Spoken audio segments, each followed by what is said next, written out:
to this day. My body I must reclaim, with different eyes and no shame.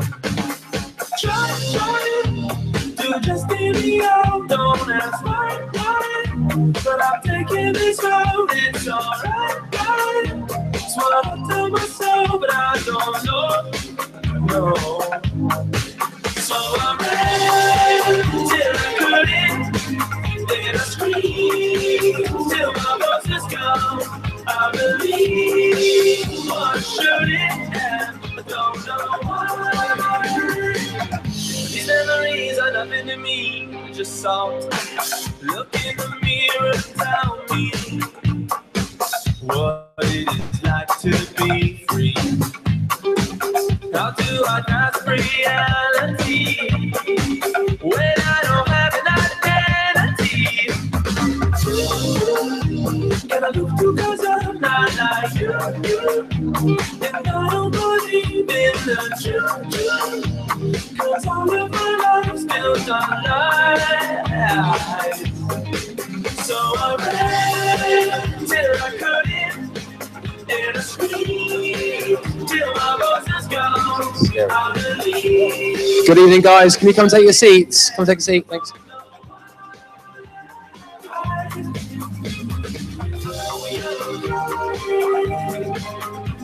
I'm trying to get my feet on the ground. I don't know, I'm trying. These memories are nothing to me, they're just salt.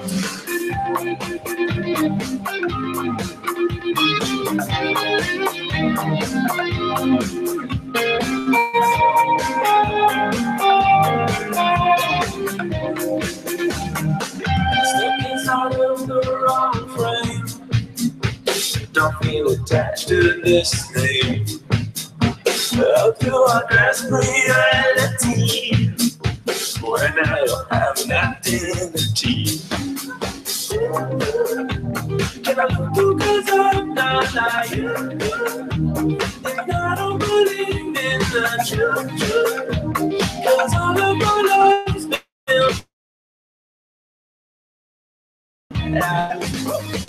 So I couldn't, and I screamed till my voice was gone. I believe what I shouldn't have, I don't know why.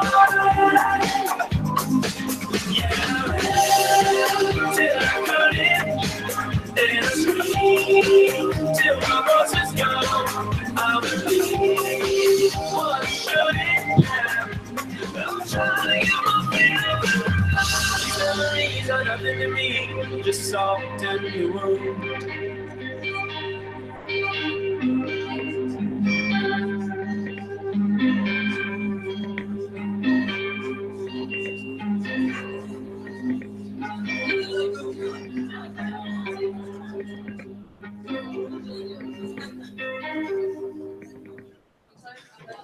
And good evening. How's it going? Massive welcome to you guys. Do come and take a seat. We're going to do something new. Obviously tonight we're splitting off into two rooms. We're all together for these first 10 minutes. We wanted to start with two reasons. One, everyone in the same room, but also we're going to start these Thursdays with a 10-minute Thursday thought. A little TED-style teaching on something to do with worship, heart, character, gifting, different things depending on who does it each week. And so tonight, can you put your hands together for the wonderful Nathan Fellingham?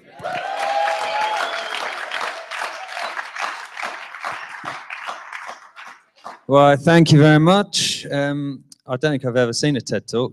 It's not very good, is it? So I don't know what I'm doing. But hey, never mind. And I think I'm going to cover all the subjects that Simon said we will cover over the next, so that's good too. Okay, so here we go. 10 minutes, Thursday thought. We're going to look quickly at 1 Samuel chapter 16. And it's basically Saul, who was the king at the time, requested somebody to come and help him appease him of this kind of trouble he was having with evil spirits. So he he wanted somebody to come and play some music for him to kind of help sort of calm his heart. And somebody said, I've seen a son of Jesse the Bethlehemite who is skillful in playing, a man of valor, a man of war, prudent in speech, and a man of good presence, and the Lord is with him. So that's quite a good description of somebody, isn't it? Would you fancy that description over for you? Skillful in playing, a man of valor, a man of war, prudent in speech, and a man of good presence, and the Lord is with him. So basically, just want to kind of just unpack that for a few minutes and think about ourselves, think about our role in kind of worship teams and such, and think about how we can just learn a little bit from this passage about the way that we can conduct ourselves and the way that we can develop ourselves as those involved in worship teams. Does that sound okay? Great. So we can kind of look at these three ingredients essentially from this passage. We can talk about David's gifting, we can talk about David's character, and we can talk about David's anointing. Okay, and all of these things are kind of present in this little passage. So first of all, his gifting, we see he's skillful in playing. And he's also a man of war, which means that he must have been skillful with a sword, unless he only battled once or twice. So obviously, if you go into battle lots and you've got a sword, then you've got to be skillful with it, otherwise you die. Okay, so the stakes are high when you have to be skillful with a sword, a little bit higher than having to be skillful with your instrument. But actually, that would be a good way to think about being skillful with your instrument, wouldn't it? It's like, if the stakes are a bit high, if I don't get this chord right. Do you see what I mean? It's like, it's a good, David would have been playing a similar, I like to think about it, the stakes for him as a harpist might have been, the same kind of level of intensity that he would have put into making sure that he didn't die, would have gone into making sure that he played a really great G sharp minor on his harp. Character, he's a man of valor, he's brave, prudent in speech. You kind of just get this picture of him being somebody who he's a man of good presence. You imagine him being just somebody who knows how to hold himself, knows how to sort of carry himself. He's a man of good presence. And then this love, and just this last line, and the Lord is with him. That's a great line, isn't it? And the Lord is with him. So as we think about these three elements, I suppose just want us to think about that for ourselves. How are we doing in our character? Are we people who, what are some good elements of character when it comes to being in a worship team? I'd say one of it is to have a teachable spirit, to be somebody that as you're working in teams, as you're working with people, that actually your heart is open and it's teachable, prepared to listen to those that who are leading you and who are over you, and listening to other people in the team. There's a couple of Proverbs for you. Proverbs 12 verse 1, it says, whoever loves discipline loves knowledge, but he who hates correction is stupid. It's pretty strong, isn't it? I don't know what translation that was, but Proverbs 15:32, he who ignores discipline despises himself, but whoever heeds correction gains understanding. Another part of good character, to be servant-hearted. To lead by example, being willing to serve wherever you can. So when you're thinking about sort of getting rehearsal going or getting ready, what are you thinking? You're just thinking, right, I'm ready and that's it. Oh, and these other people are taking a little while. Do you kind of figure out, what can I do to help? What can I do to make sure that everything works together well? I think that's a challenge for all of us to look at things like that. How can we be servant-hearted in the way that we conduct ourselves in the worship team? Romans 12 verse 10 says, be devoted to one another in brotherly love, honor one another above yourselves. There's a definition of teamwork, which is this: success of the whole is of greater importance than personal exploit or gain. That's a great thing to think about in working with music. To teamwork, it's about the success of the whole. It's not about just your own personal exploits or gain. So again, another good sign of character, being servant-hearted. There's a bit in Matthew chapter 3 where it talks about Jesus saying that God can raise up sons of Abraham out of stones. It's like, don't presume too much about yourself. He can raise up sons out of just stones. It's always an interesting thing to walk in the Christian life, I think, just how precious we are and how loved we are, and also just how kind of, how kind of expendable we are in some ways as well. if you hear it in the right way. It's just good. We've got to walk a balance. We've got to know how amazingly loved we are, but also just not think too much of ourselves as well. It's a good balance to strike.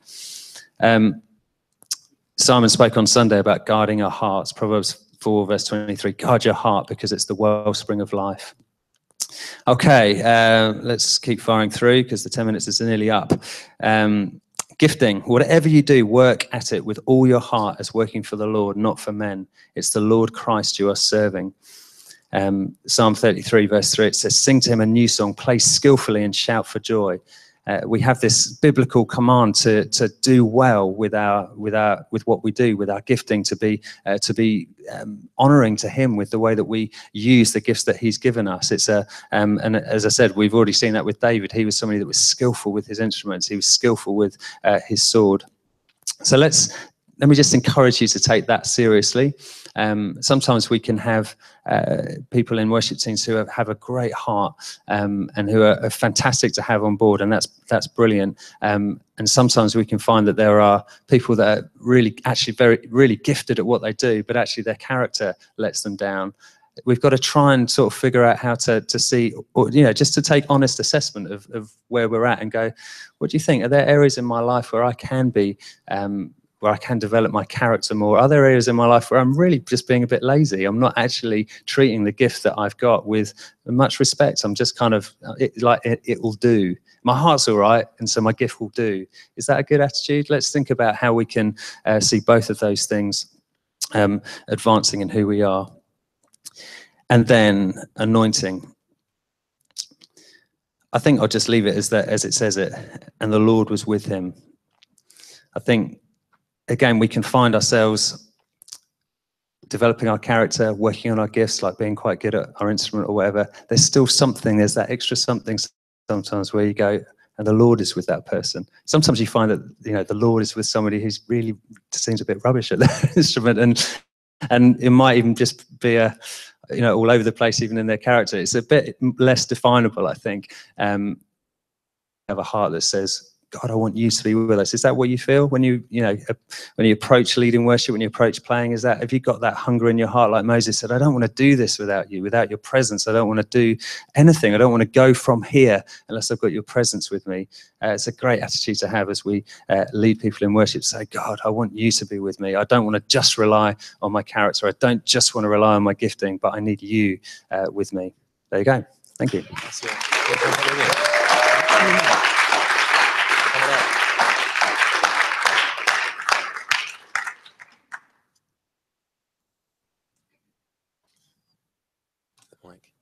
Please put your hands together for the amazing Helen Scott. I didn't just run up the stairs. Yeah, Shoreham doesn't have stairs. I'm quite grateful for that. Forget how unfit I am. Great. Good evening. Hello and welcome to everybody from every site. Very exciting to be together. So nice. My first night here, which is very exciting. Babies are asleep. Husband's at home. This is good. So great. Tonight we're doing two things. We've got the MDing side, and we've got songwriting. So the MDing is in the Whitfield room, is that right? And songwriting will be in here, so that's great. And some are rehearsing. Who's rehearsing? Hands? Any bands are rehearsing? No one? Youth band. Oh, right, we'll let them off then. Fine, yeah, there we go. Great, so I'll just pray us in, and then we can go and split off and start that off. So yeah, Father God, thank you that you're here tonight. Thank you that by grace we are yours, and thank you that we are predestined to be here tonight. And we just pray that you'll just speak to us, that our hearts will be open, that we can just hear from you and just listen to you. Thank you for sending us awesome people who can teach us amazing stuff that we can just absolutely absorb. And yeah, we just pray that you'll just open our hearts this evening and just bless us. Thank you, God. Amen. Great. Enjoy. Have a great evening, everyone. Let's get cracking.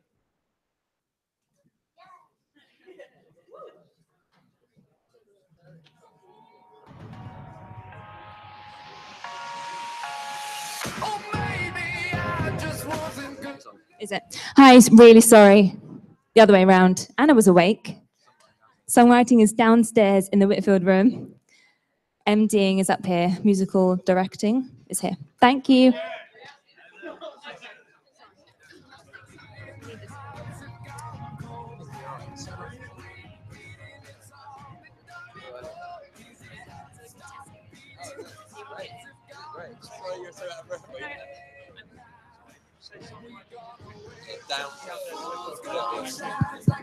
Songwriting downstairs. Downstairs. I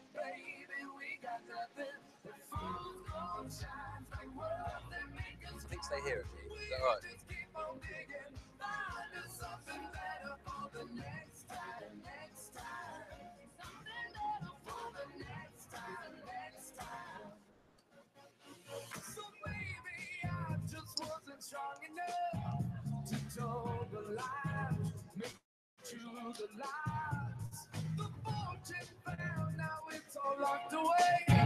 We lost the key, how to believe. So give it up, stop beating, hearts have gone cold. Had enough repeating, it's all been done before. Give it up, stop beating, hearts have gone cold. Hey now, when we gonna wake up, full gold shines like diamonds in our eyes. Thought we had a million, but baby, we got nothing. Shines like words that make us cry. We just keep on digging, find us something better for the next time, next time. Something better for the Great. next time. Do you guys mind? Oh yeah, get some more crisps. Good. If you want another drink or some more crisps or a plate of food, I'll give you 30 seconds. If you want to go and grab some more. Oh, Jess is in. This is good. Hello, if you're watching at home as well. I subtly text out a live link to everyone because I know some people can't be here, which I realise caused most of you to look at your phones during Nathan's talk. So sorry about that. It's like beeps going everywhere. I was like, oh, I didn't really think that through very well. Great. We'll start in a couple of secs. If you want to get another crisp, please do. Talk amongst yourselves. Have fun.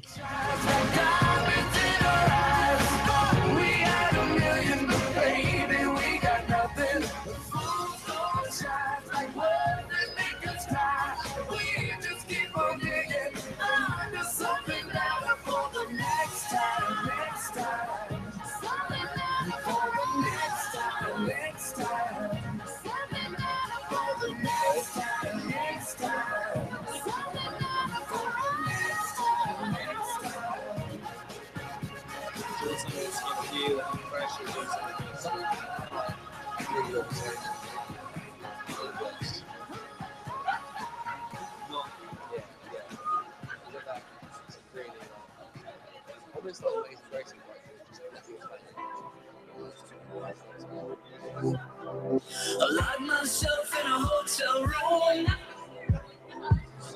then waited all night for the walls to move.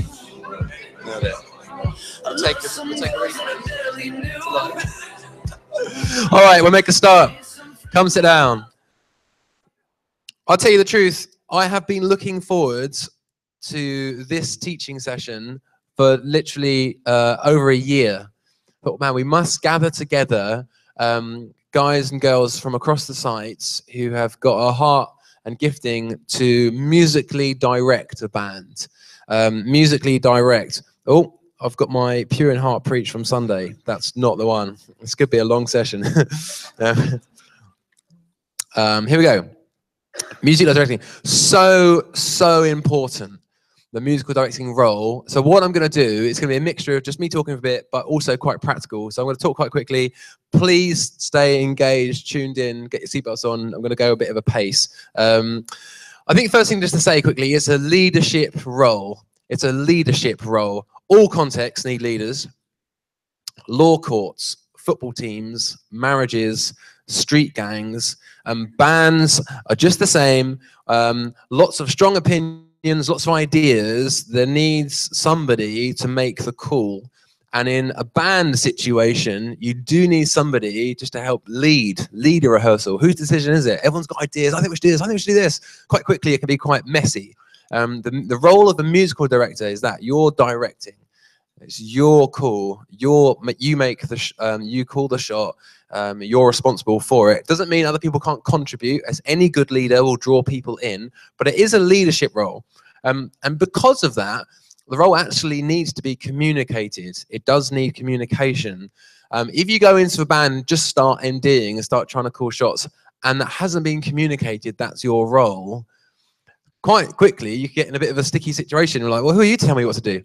Oh, I think maybe if you just do this and the kick drum will play this groove. All right, mate, chill out. Like, I'm the drummer, back off. And quite quickly, you can get yourself in a situation where you're telling musicians what to do, bad MDing, and you can do it well and cause things to just be excellent, or you can MD like badly because you are telling people what to do, and we don't really like being told what to do, that can leave musicians wanting to storm off, swear in your face, punch you in the nose, kick you in the Goonies, never come to church again, call down judgment on your life and backslide. And we don't want to do that. So we're going to teach into MDing tonight. So it's a leadership role, and the communication of that role is really important. Hey guys, we've asked this person, so-and-so, or like Jamie's going to MD tonight, and he's going to help just call some shots on the arrangements. That's from that side of things. Also, musicians-wise, you need to learn to be directed. Oh, I've got all the ideas of what I'm doing. If you're not the musical director, please, by all means, bring your ideas, but there is a sort of submission thing to this person's leadership, which is really important. There's a humility in that of just like, it's not all about you, your ideas, your role, your parts, what you think should happen. We play as a team. It's a team value, but teams do need leaders. And so there's a humility thing there. It's a laying your pride down. It's a bringing your gifting to serve. And serve that person and serve the meeting, not just bringing your gifting to promote. God gives authority to those under authority. And it's a brilliant lesson. Every rehearsal we were in, just learn to follow, learn to be under authority. I've played in bands with incredible people, far more gifted than me, and just watching the way they happily follow my lead, follow my call is striking. So there's a little leadership thing there. So it's a leadership role. We're going to look at understanding each instrument. So I do a whole thing on that. You cannot direct the band and piece this thing together if you don't actually understand each instrument and the role it plays. Now, we haven't, like, that could be like 5 evenings in its own. So I'm going to give you a few cheating points and just give you the headline 1 and 2 things to just do. And if you do that, it will go well with you. And then the last thing we'll look at is directing, actually how you do it in a rehearsal and then what you do in a worship time. Does that make sense? Great. I need to lose my gum. Jamie, you can open your mouth. No, I'm joking. Put it on your plate, Grace. Is that right? That's disgusting. So, first up, we've done a leadership role. We're going to look at the understanding of each instrument. This breaks down into different groups of instruments. And first of all, I'm going to look at, actually, don't put it up yet. Go back. We need to break down to different instruments, songs and arrangements of the different instruments, right? So say on here, we've got 1, 2, 3, 4, 5, and then vocals. Let's treat that as another instrument, 6. 6 different pieces of this puzzle we're going to make together this picture. 6 different building blocks, you use another metaphor, are going to help build this arrangement. Each instrument does have a function, is there for a reason. Musical directors will know how to get the best of each instrument, but also what they should be doing, what their role is. So I'm going to hopefully, just teach that in a few minutes now. So it's like building blocks. You must understand how to build an arrangement. First up, drums and bass. They are the rhythm section. 2 questions off the bat that I am asking myself when I'm listening in any band context. 1, the kick drum and the bass player, are they locking in? What I mean by that is, and I think actually at this stage, it'd be great to get the band on stage. So Luke, do you want to jump up? Matt Evans, do you want to jump up? Johnny, singers. Actually, hang on. Let's start with drum and bass. This could be fun. Luke and Matt. No, jump up. It's fun. It's fun. The kick drum and bass locking in. Whatever in the frequency spectrum, right at the very bottom, you're going to have the bass and the kick drum. Right at the top, you've got the hi-hats and some high frequencies that come out, and guitars and other things. But right at the bottom is the kick drum and the bass. Very good. When these 2 are in like sync together, when there's a kick drum being played like a groove on its own, fine, do what he wants. When the bass comes in and it's not in line with that groove, if the bass is playing a different groove, what you've got down low in the frequencies is just messy. And whatever else is happening, no matter how good the rest of the band is, something will feel unsettled. So what I'm going to ask him to do without any warning is, Matt, can you play just a nice simple groove and just keep looping it? Just a nice simple kick drum pattern. And Luke, can you not follow it and do another kick drum pattern?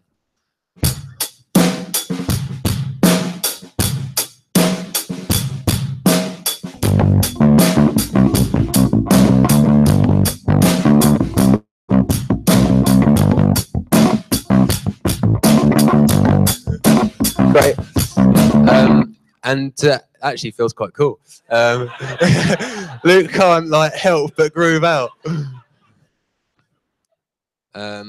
Matt, can you do like a boom zum gap boom zum gap boom gap boom? And Luke, what can you do? What he was doing?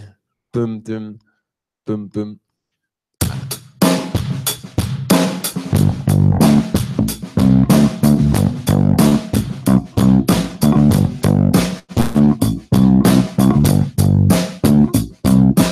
Can you not join in with him?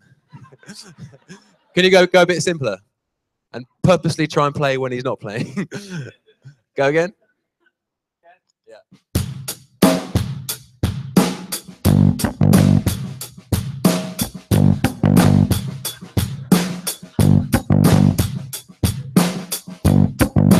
Great. It sounds cool. It sounds all right. It's not settled. If you want to do the same groove again, you do the same one. And Luke, if you can literally just play what he plays on the kick. Let's go again.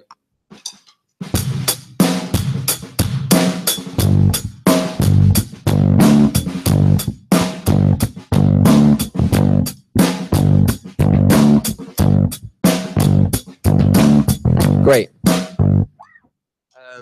There's something more settled about it. And what's odd is when there's a kick drum and no bass. There's obviously less kick drums usually than there are bass notes. So Matt's doing dum, dum, dum, dum.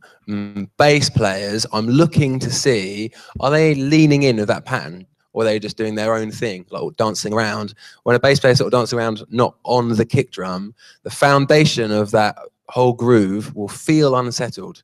And that emotional feeling goes far as just affecting the vibe in the room. So there is a musical device which is like critical to building the whole arrangement.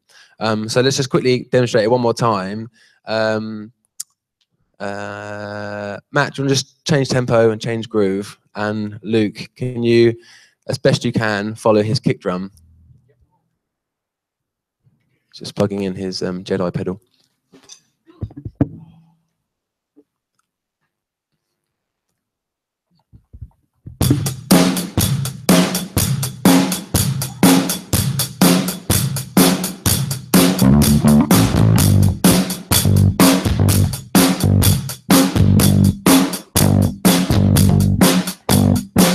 Great. So Matt started just dum ja dum ja dum ja dum. Then he's chucking a little one before dum dum ja dum ja dum dum. And Luke was on it. Boom boom boom dum dum boom boom. The bass players are listening out to lock in with the kick drum. So when I'm with a band, let's just run a song. And during that song, I'm trying to clock this. I'm just trying to see where we're at. Does the bass player even think to follow the kick drum? That's the primary thing they should be doing. And sometimes they can be locked into a groove, just completely nothing to do with it. And it's just like, oh, can you try and follow the kick drum? So for question number one, are the kick drum and bass locking in? Two, the groove and dynamics at each section. This is slightly more of a drummer thing. The songs are split up into sections: verse, chorus, verse 2, chorus, middle 8, chorus. What's the groove at those sections? Is the drummer giving like a really busy, like 8 out of 10 in terms of energy groove in the first verse and chorus? And is it actually the same groove in the second verse and chorus, and actually almost a similar groove at the end? Well, the song's got no dynamic to it. It's really flat. Hey, can we actually do something a little less busy at the start? So we've got somewhere to go later on. So while I'm listening to the song, I'm trying to gauge, does this drummer understand this song has sections? And it's not like rocket science, like just in terms of dynamics. Are they playing the verse like really busy and really loud, or actually listening to the lyrics and the feel of the song? And honestly, it's nothing crazy. I'm sure all of you would be able to just sort of gauge, but is there anything different? So some examples, just going from the hats to the ride is a dynamic change. Do you mind doing that quickly, Matt? Just do 2 bars on the hats and 2 bars on the ride. And to the ride.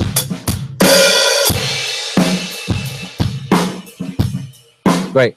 And so that's one example, just as a dynamic change, something's changed. Brilliant. Can you do an example for us of a groove for 4 bars that is not that busy?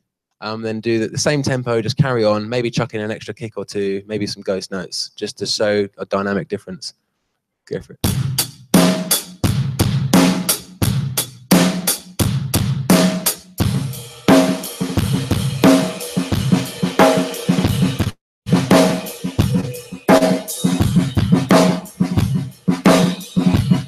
Great. Right, you chucked in those extra snares. Did you hear that? I wouldn't get too hung up on exactly what it is, but I'm just off the bat, I'm asking the question, between the sections of the song, what's the groove and dynamics like? Is it just full on like machine gun the whole way through, or does it go up and down? Is he helping lead the song in the places that you want the song to get bigger, and then is he taking it back down again, the places you want to go smaller? Does everybody understand so far? Great. Next up, we have got electric and keys. Johnny, do you want to jump on electric? I'll play keys quickly. 2 questions I'm looking for here. Block chords or solo lines. If the drums and bass are looking after the... I'm going to just move mics. 1, 2, great. If the drums and bass are looking after the bottom end of the song and the rhythm of it, the rhythm just being the feel and the groove, but if Luke has got the bottom end done, the middle harmonics of the song kind of sit in with a guitar. I mean, a guitar goes from here up to like around here. If he's really high, it's like a bass is like lower to sort of here. But the middle of it is on guitar, and the piano obviously covers the whole lot. And so the mid body of the song and the sounds and the harmonics are usually covered between electric and keys. And Johnny can either play big power chords. So do you mind doing, let's just pick a song quickly. We did this last time, let's do it again. Let's just do You Alone Can Rescue with like some power chords. So in A, you alone can.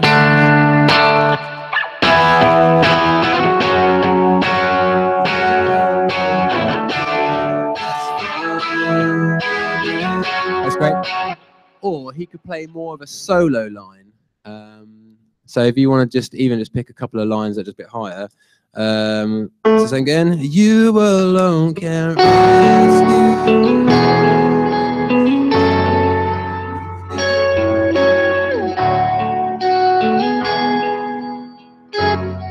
Great.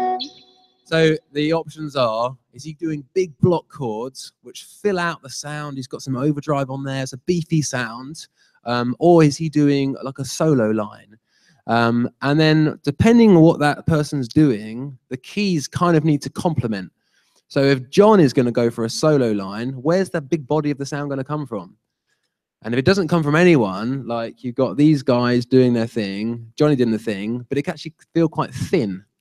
So someone needs to just bring some of the body to it. So I wouldn't be looking to also do something of a solo line. I need to provide some of the body of the sound. So I'd go for just big block chords on keys. In fact, I'd probably dial in like something to make it feel bigger. Lush. Should we play it together? 3, 4. Sorry, 1, 2. You alone can rescue. You alone can lift us from. if I take the keys out, just have a little listen. Click, so we're all on the same page. You alone can rest.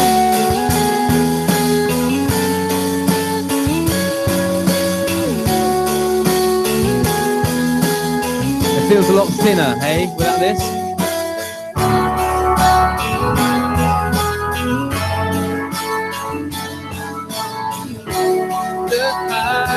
Great. Can we just do the same again? But this time you do like overdriven chords. So just go for block chords. Matt, can you close the hats a little bit? I'll come on to that in a minute. Yeah, just go for block chords. You alone can.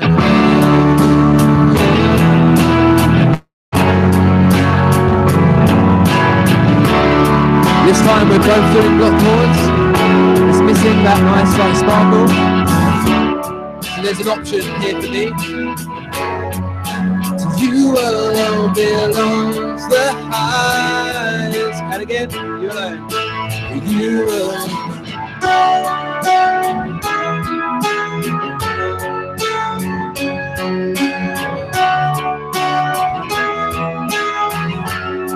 Great.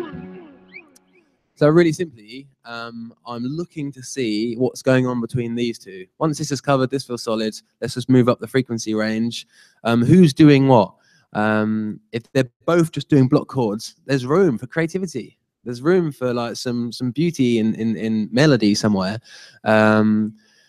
Yeah, and if they're both doing that, it's just a bit too much. And if no one's doing the block chords, you just feel it. It's just like feels a bit sparse and a bit empty. Just doesn't feel warm. And if you take that kind of body of warmth out, it can actually feel a bit spiky. It can just feel a bit like empty, and warmth can just settle and help people emotionally. Does that make sense? So that's the first one. And then again, a similar question: parts and dynamics at each section. So that was the chorus. We could nail the chorus. I could do like this. Johnny could do his nice thing. But in the verse, actually, we could both be just noodling all around it. So I'm kind of clocking, okay, the chorus is sounding good.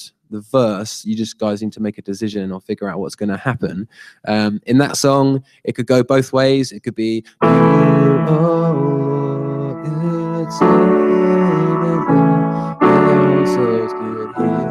the little bits in between the lines. It could be that John is doing a little line or a little riff, or there's lots of room that I could do a little line or a little riff. But I don't want to labour the point. You guys understand so far? Great.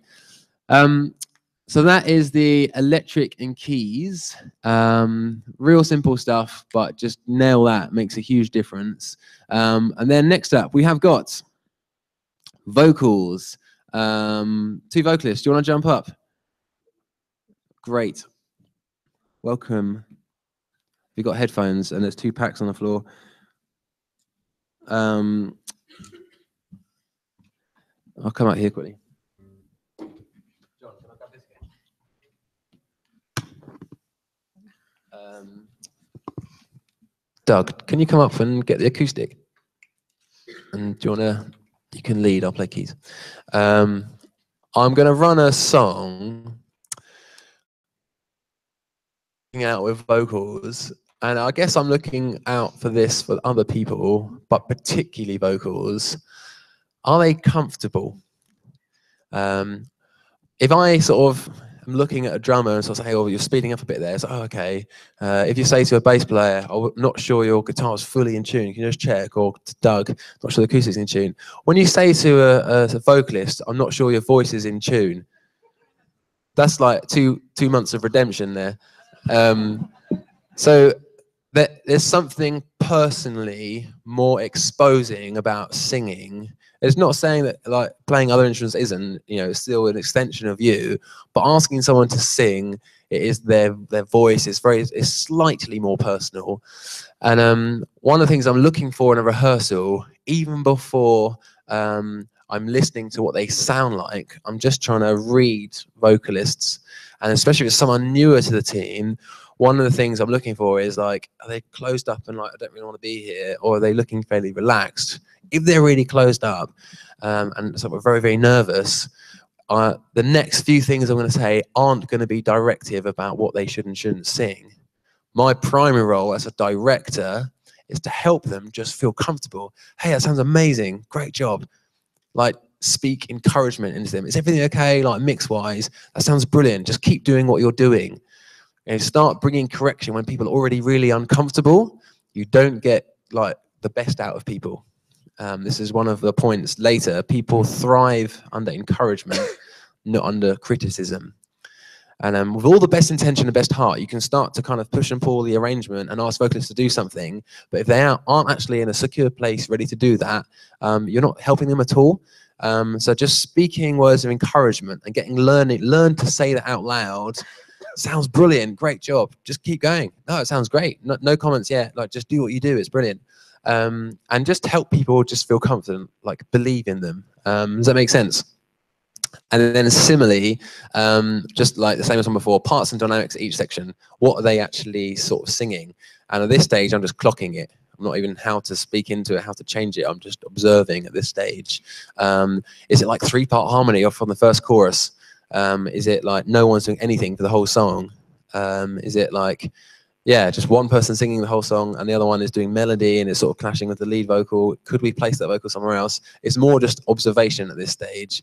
I'm just looking at each section. So, without any warning or practice, Doug, can you lead us through verse 2? So we're doing a verse 2 of Yolo Can Rescue. Then we'll go for a fairly big chorus. And then we'll go for lift up our eyes to the giver of life. Yeah, verse 2, chorus, middle 8. And what we're doing here, actually you can go back a slide, is that all right? Thanks. Have in mind the 6 things that are up there. Look and listen to the kick drum, to the bass. Think about what John and I are doing. Doug, do your thing. We'll just follow you. Vocals, do what feels natural. We'll have some fun. Here goes. There's a little counting. Into verse 2? In fact, let's just ramp on A for 4 bars, then we'll start verse 2. 2, 3, 4.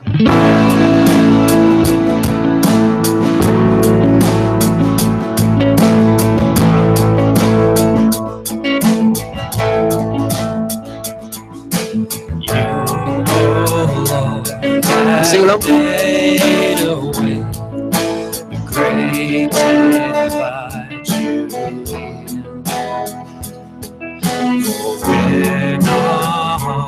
Were far away, your love went first. Your love, yes, your love goes further still. But you alone can rescue. You alone can save. You alone can lift us from the grave. You came down to find us, let us out of death. To you alone belongs the highest praise.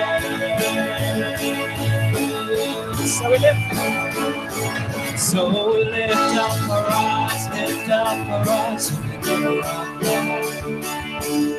Lift up our eyes, lift up our eyes to the giver of life.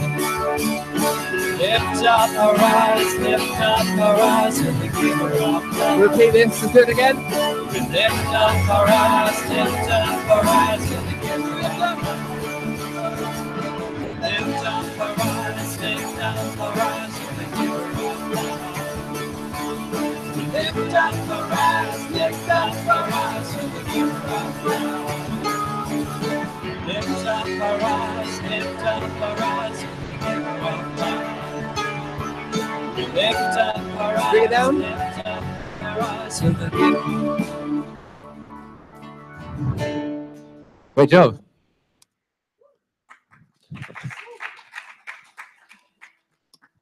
So, here's what I observed as an MD. Let's just crack it. Let's go through. Point 1 here is run the song.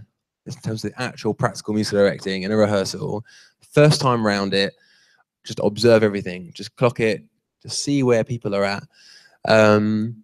Felt pretty solid, felt pretty good. I'll tell you what I observed, and I won't tell you that I wouldn't do or say this to the team normally, but I'm just telling you things that I observed. This is really dangerous. No, I won't. I'll speak into this. I'll do the observe thing in a minute. Hopefully that was some good stuff that was in practice that you could see different elements build. I felt it felt fairly strong. Luke and Matt blocked in fairly well. Felt good. Felt we got to the chorus pretty well. We got to the middle eight and it felt like it was good. I wanted to do the double middle eight and see if we could, when you repeat any section, something needs to change from the first to the second. Otherwise it actually begins to feel tired quite quickly. And so whenever you do a double chorus or a double middle eight, you need to be thinking as musical director, what's going to happen from the first to the second to make it feel like it's stepped up. And I wanted to throw that on the band just to see what would happen. And not loads happened. That was the one part of the song I felt like, oh, we're starting to drag a bit here. It feels a bit tired. So I think Matt's groove, the first half to the second half, was pretty similar, doing an open hat thing, lots of energy, and it was brilliant. But I was thinking, man, okay, when I stop and we start to talk through the arrangement, the second half of that, I would look to think maybe drum-wise, we went to the ride or got a bit busier or smashed it out. As an example, that's one thing I clocked. Vocals, I felt like it took a while to sort of settle, which is totally understandable because I've just chucked you up there. You've not sound checked or anything. So that's not a reflection on you. That's just what's happened. But that is what happens in all our rehearsals, hey? Like, let's run a song. And actually, the reasons why you guys aren't just on it like immediately, and you're both brilliant singers, so it's not a reflection on you, it's the environment, it's some people in the room that you don't know, you just put the ears in, they haven't sound checked them. But that's what you have every Sunday. So in one sense, it's kind of quite helpful.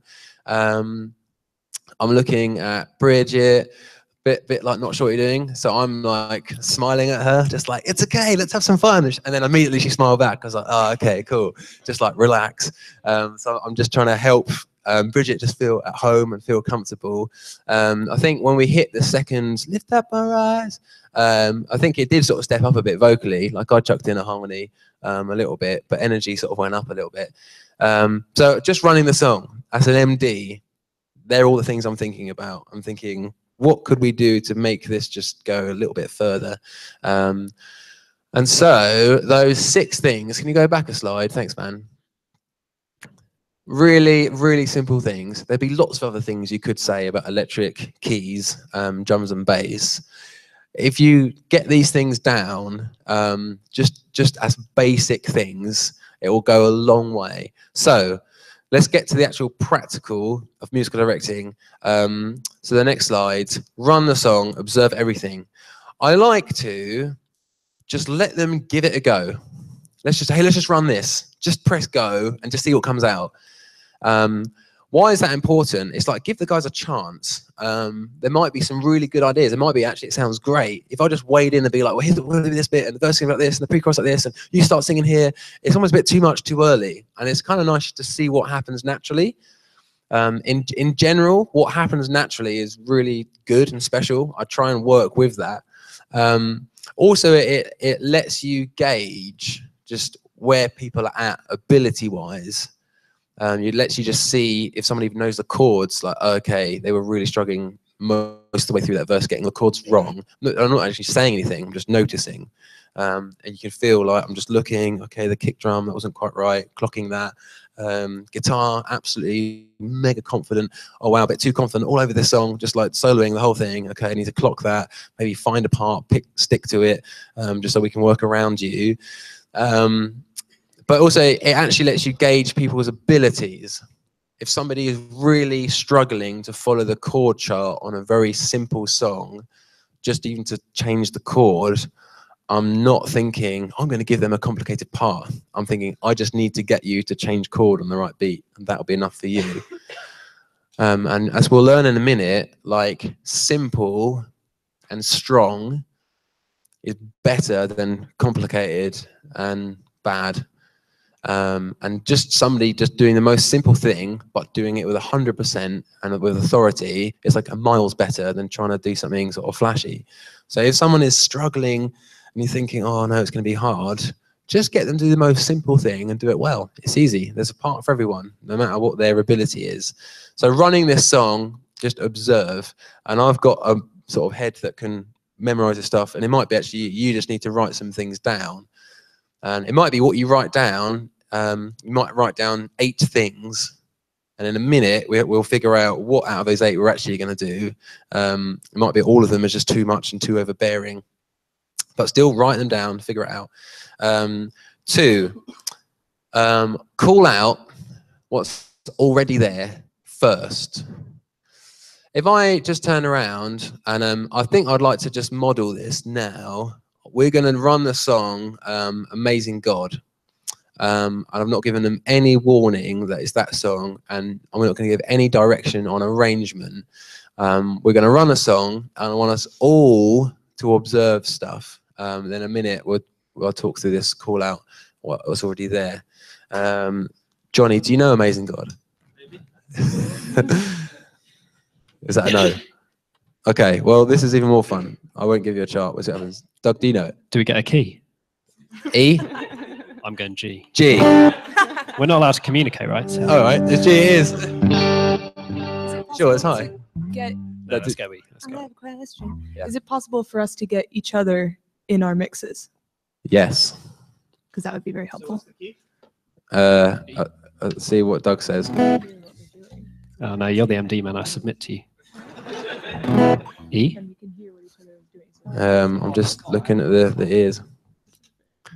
Have you got each other in your ears now? You might have to turn up your packs as well. I don't know what number they're on. Can you hear yourself in your mic now? 1, 2. I can, yeah. Great. All right. Well, I'm just going to hit go on a click. And we're all going to play an E and just follow Doug. So, guys, So you don't want me to MD? I'll just sing the song. you sing the nothing. song, and musicians, let's follow Doug as best as we professionally can. And am I meant to like be trying to kind of Yeah, show yeah. you where to go? Okay, Mate, yeah. lead us in worship. Am I meant to have the click? John, can you put this bit higher in the mix? Just so I can call out stuff and not have to shout. Thanks. Great. Have you got a click running? Yeah. Nate, I've- what I've BPM got is it. it? I'm 73. really sorry if I butcher the lyrics. I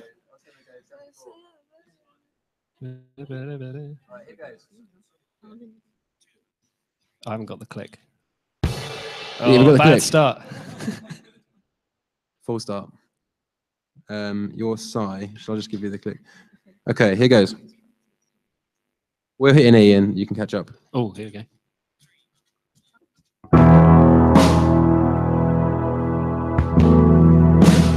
Nice.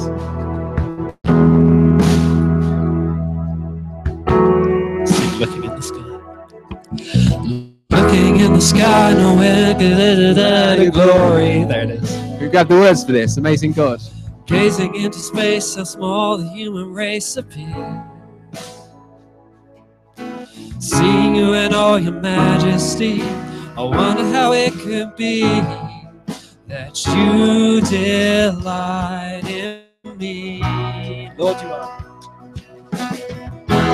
Lord, you are an amazing God. Lord, you are an amazing God. Lord, you are an amazing God, and I love you. I love you. Let's sing verse 2. Lord of everything, no other God or King is like you. Powerful and strong, yet tender is your song to me. Knowing the extent of all my sin, however could you be pleased to pour your love on me? Lord, you are an amazing God. Lord, you are an amazing God. Lord, you are an amazing God. And I love you. I love you. So Lord, you are. Lord, you are an amazing God. Lord, you are an amazing God. Lord, you are an amazing God. And I love you. I love you. Sing it loud. You light up the heavens with just one word. You measure the mountains in your hands, yet you treasure the broken and make them whole. You crown us with, sing that again. You light up the heavens with just one word. You measure the mountains in your hand, yet you treasure the broken and make them whole. You crown us with, Lord, you are an amazing God. Lord, you are an amazing God. Lord, you are an amazing God. And I love you. I love you.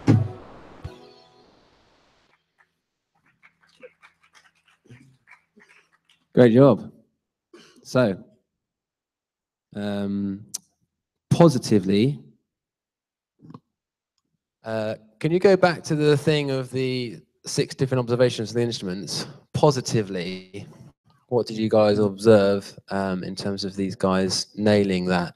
So the drums and bass one, the keys and guitar, and the vocals. Hands up. Andrew.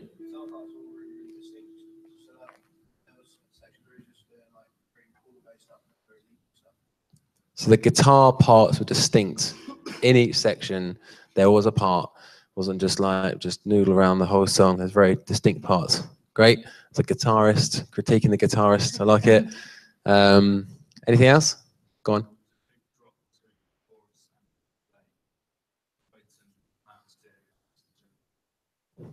There's a big drop. For those on the live stream, there's a big drop going into the middle 8 in the whole dynamic of the song, which is kind of led by Matt, and then sort of build back out of it.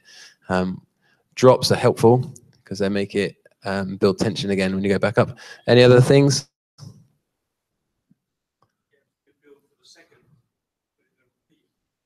Yes, great. Second and middle 8s, brilliant. There was a nice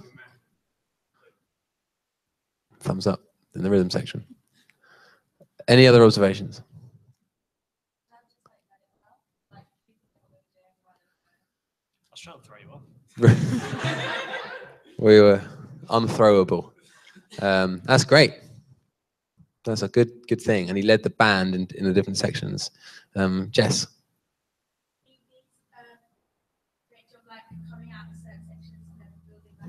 Brilliant. Brilliant. So in terms of the BVs, the parts and dynamics at each section, they weren't singing the whole way through. And 3 voices all the time quickly gets like too much. That's an effect, which is a really beautiful effect, but you need to sort of deploy that gently at the right places. It was really tastefully done. Great. Any other sort of comments positively?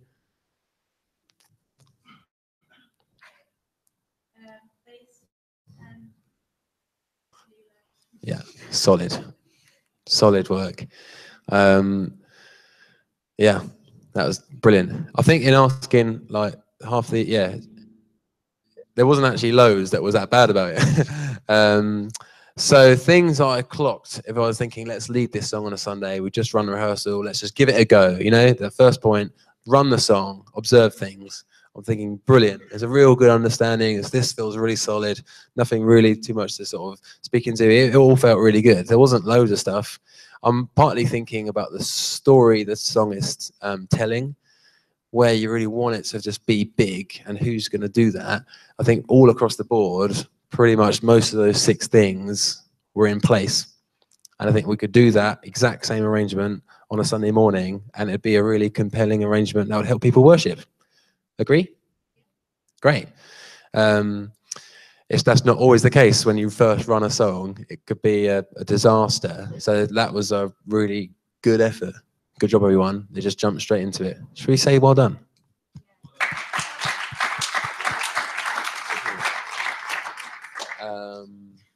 Yeah, I'd be looking for, like, how could I take this further? So let's go on to the next few slides. Part 1, run the song, observe it. Part 2, I'm looking to call out what's already there. We just run a song out of the blue, and I'm thinking it'd be nice in arrangement. I would much rather work with someone's creativity that's already there than just tell them what to do.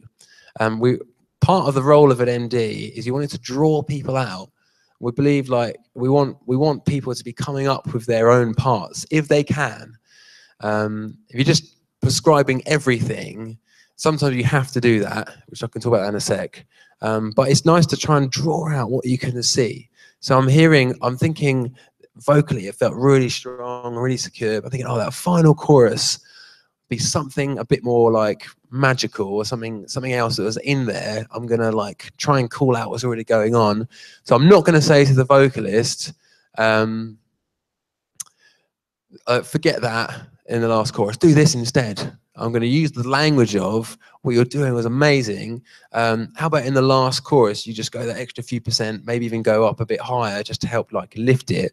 For example, I'm trying to sort of call it out of them. This was probably an unhelpful example because there was pretty much everyone had everything sort of buttoned down.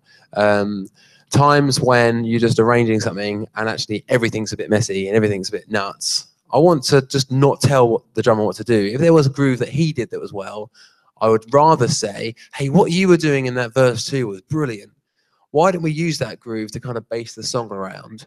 Even if they only did it for one verse and the rest of the song are doing something else, because you're honoring their gift. You're honoring their creativity. It's like, can you just scrap that and just do this? Like, doosh, ga, doosh, ga, whatever. It's going to make them feel what I did wasn't good enough. What I did was wrong. And those kinds of feelings, you think, oh, it's just feelings, but it opens like an opportunity for the enemy to get in and just sort of say, oh, I've got nothing to bring this band. Oh, what I do is rubbish. Oh, my creativity doesn't count here. So just the difference between saying, oh, can you just do this groove instead? And saying, oh, I really liked what you did in verse 2. Could we do that like here as well? You're just honoring what someone brought to the table. Subtle shift, but it's just you're on someone's side, drawing it out of them rather than like opposite them, telling them what to do. Are there times when you should tell someone to do? Yes, definitely. But where I can, I'd rather call out what's already there. Does that make sense? Great. And right across the instruments, I'm listening to what people are bringing to the table. There might be times there's just nothing there. It's just like that none of those grooves worked or none of those guitar lines worked, in which case I would like gently say it, hey, can we try something like this? I'm loving what you're doing, but I'm thinking for a song like this, maybe this kind of groove could be like, just make it settle a bit better. Even just that one phrase, I'm loving what you're doing, is just honoring to them, just puts people at ease. And like, in a sense, you're loving the fact they're here, they're drumming, they're turned up, and they're bringing themselves. There are just ways of saying things, just being like smart with your language. So number 3, when I'm calling stuff out, and this is the point I made earlier, just aim for simple and solid. If you can just get that down, honestly, that's enough to take like a hodgepodge band of random people on a stage you've never played together, sounding like 2 out of 10 to 8 out of 10, just from nailing down the really simple and solid stuff. And so that some of you guys are like incredibly creative and just have genius ideas of what to do. and you might be hearing all this crazy cool stuff when you're running through the song. You could do that, it could be amazing, but you have to be really realistic about the time you've got and the people you're with. Think, what can you actually achieve in this next sort of 15 minutes?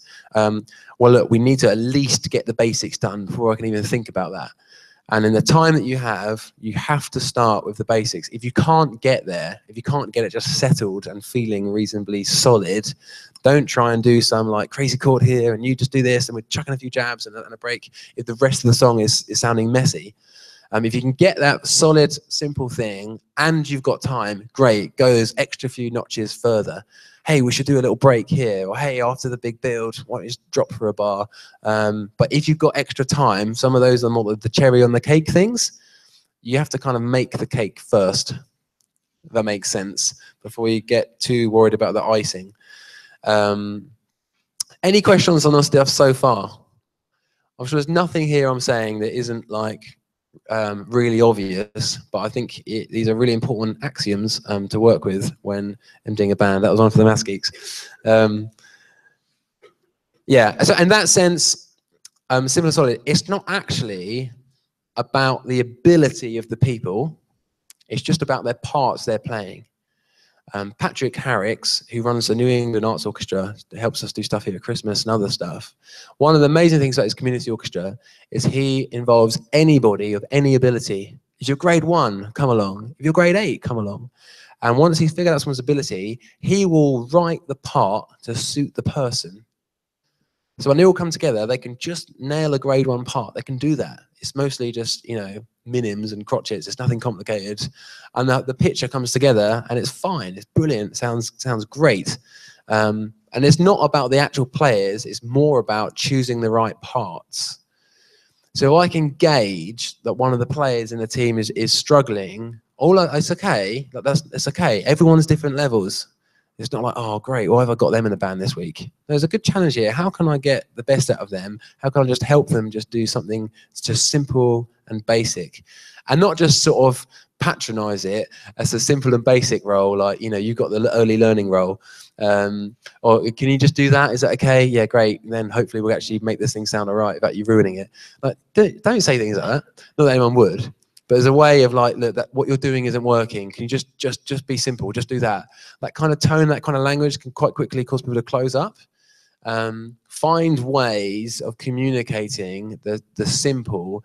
Hey, this song's feeling quite busy. It might be in this song. Do you mind just maybe in the verse, just mark the chords, which basically means just play the chords at the start of the bar, and then just give it some breathing room. And actually, what I'm doing is just helping them just follow the chord chart. Yeah, I wouldn't worry about fiddling around like too much in between the chords. Like John's got that down. Just lock down those chords. That'd be brilliant. And there's ways of talking to people that's just actually encouraging and drawing the best out of them. So I think in Simple and Solid, you have to think it's not about the people, how good they are. It's actually just what part you're going to give them. You can make an awesome band out of grade 1 players. One of my favorite evenings of this year musically was working with 3 musicians who are in their early teens, and just an evening with them, just doing There's No One Like Jesus and Great Big God, and just the first run through, and it's just like all over the place, and it's sort of, you feel a bit seasick, just working with them for half an hour on Great Big God, and the difference at the end of it. And it sounded like they were ready to lead up here on a Sunday morning. They're fine, experienced, very early day players, but we got to play just in half an hour of making a song sound amazing, but just by playing it. And because of that, the next obvious thing is you just need to pick your battles. You can have a list of 10 things, look at your players. What are you realistically going to achieve that you're not going to make this sound like, you know, Radio 1 and its production and its intricacy and things like that? I think, no, let's just get it to a place where this thing's solid, and that's good. And if you've got a creative brain that loves the excellent, it's good. You're always going to see how it could be better. That's good. But part of the tension of MDing younger people is you have to learn to live in the tension of like it not always being like 10 out of 10. Sometimes you just got to live in like, no, we've nailed it, and just let that be satisfying enough for you. So aim for simple and solid. If you've got time, if there's more room, keep going. Number 4, which I've hinted at already, You want to musically direct with encouragement, not criticism. I just don't think I can like overstate this. It's just really vulnerable playing in a band, isn't it? It just is. That doesn't stop. Bringing ideas to the table. I think a good MD, you want to call out what's already there. Like, hey, sometimes ask this question: has anybody got any thoughts about verse 1? I've got loads of thoughts. I've got loads of thoughts about verse 1. I don't need your thoughts. I could do it on my own. But no, I want to draw this out of the room, out of the band. So I will say, hey, has anyone got any thoughts about verse 1? Just to see what's in there, to see what gift there is, and try and, oh yeah, great. Let's go with your idea. Let's call it out a little bit. But if what someone does just is rubbish, guys, there are ways of saying it that can really crush a person. I know some of you, I'm actually speaking into pain. Like, you know what I'm talking about. They're just ways of saying something. And actually, you don't know, just one little comment that you might not phrase entirely correctly could actually stamping on a major insecurity. So it could really hurt them. And that's, you know, we can't tread eggshells around people. We do need a level of just understanding in a band, but just be sensitive when bringing direction. And I think musicians in the room, it is helpful to have the understanding you're bringing direction, not correction. There's a difference. And I think it's an understanding, I'm going to help direct through. It doesn't mean I think you're a bad drummer, or it doesn't mean I think you can't sing. I'm just helping us make this thing be beautiful.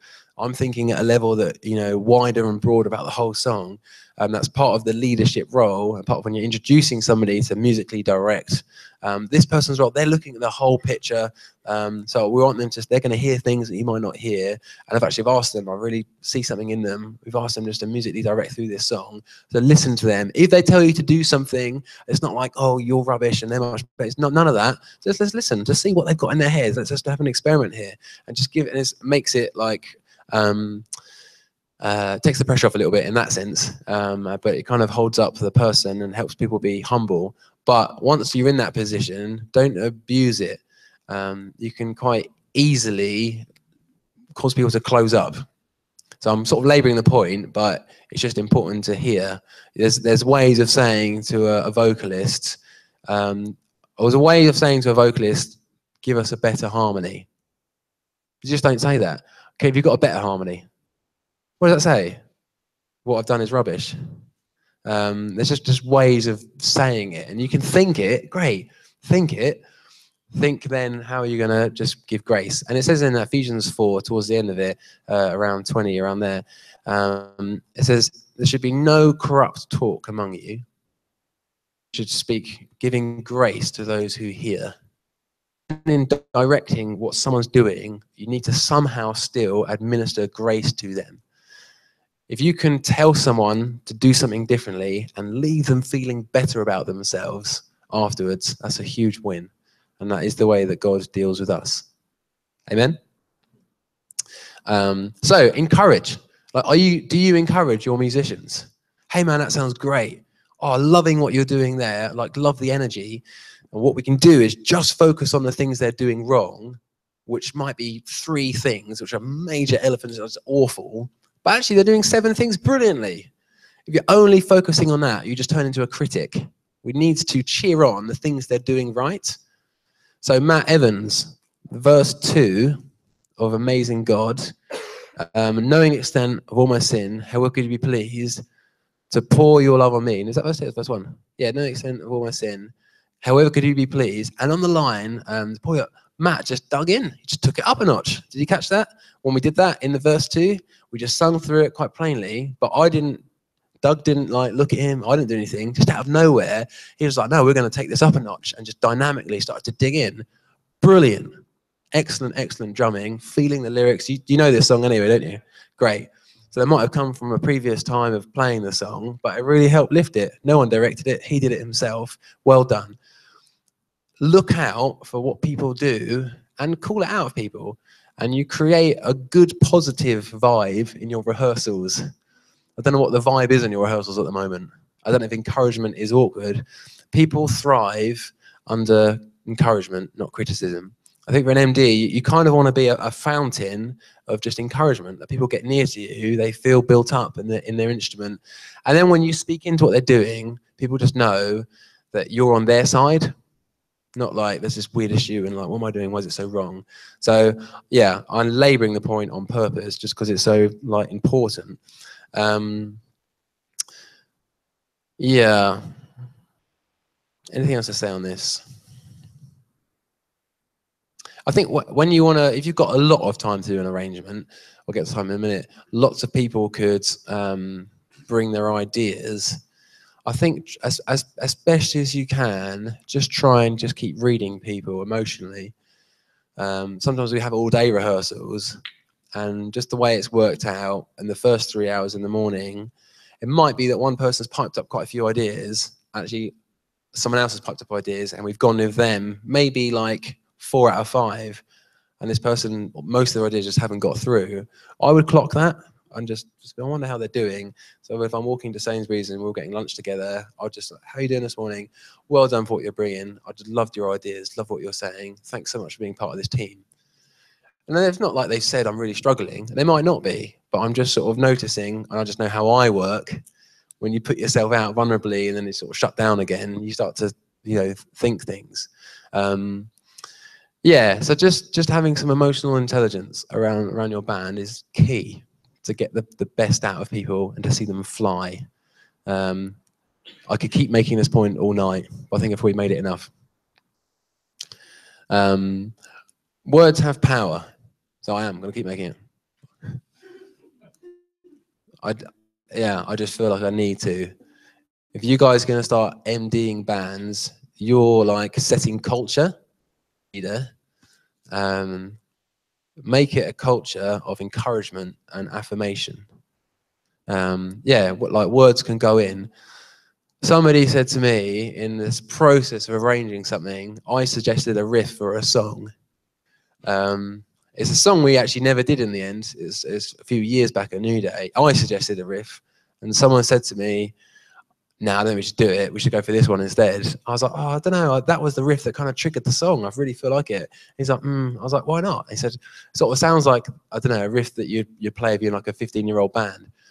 And I thought, okay, sort of fair enough. I'm not 15. I'm a bit older now. You know, that sort of like we're just young, just play anything. But that comment just went deep. I didn't write a song for 2 years. And it's just come out of my redemption course.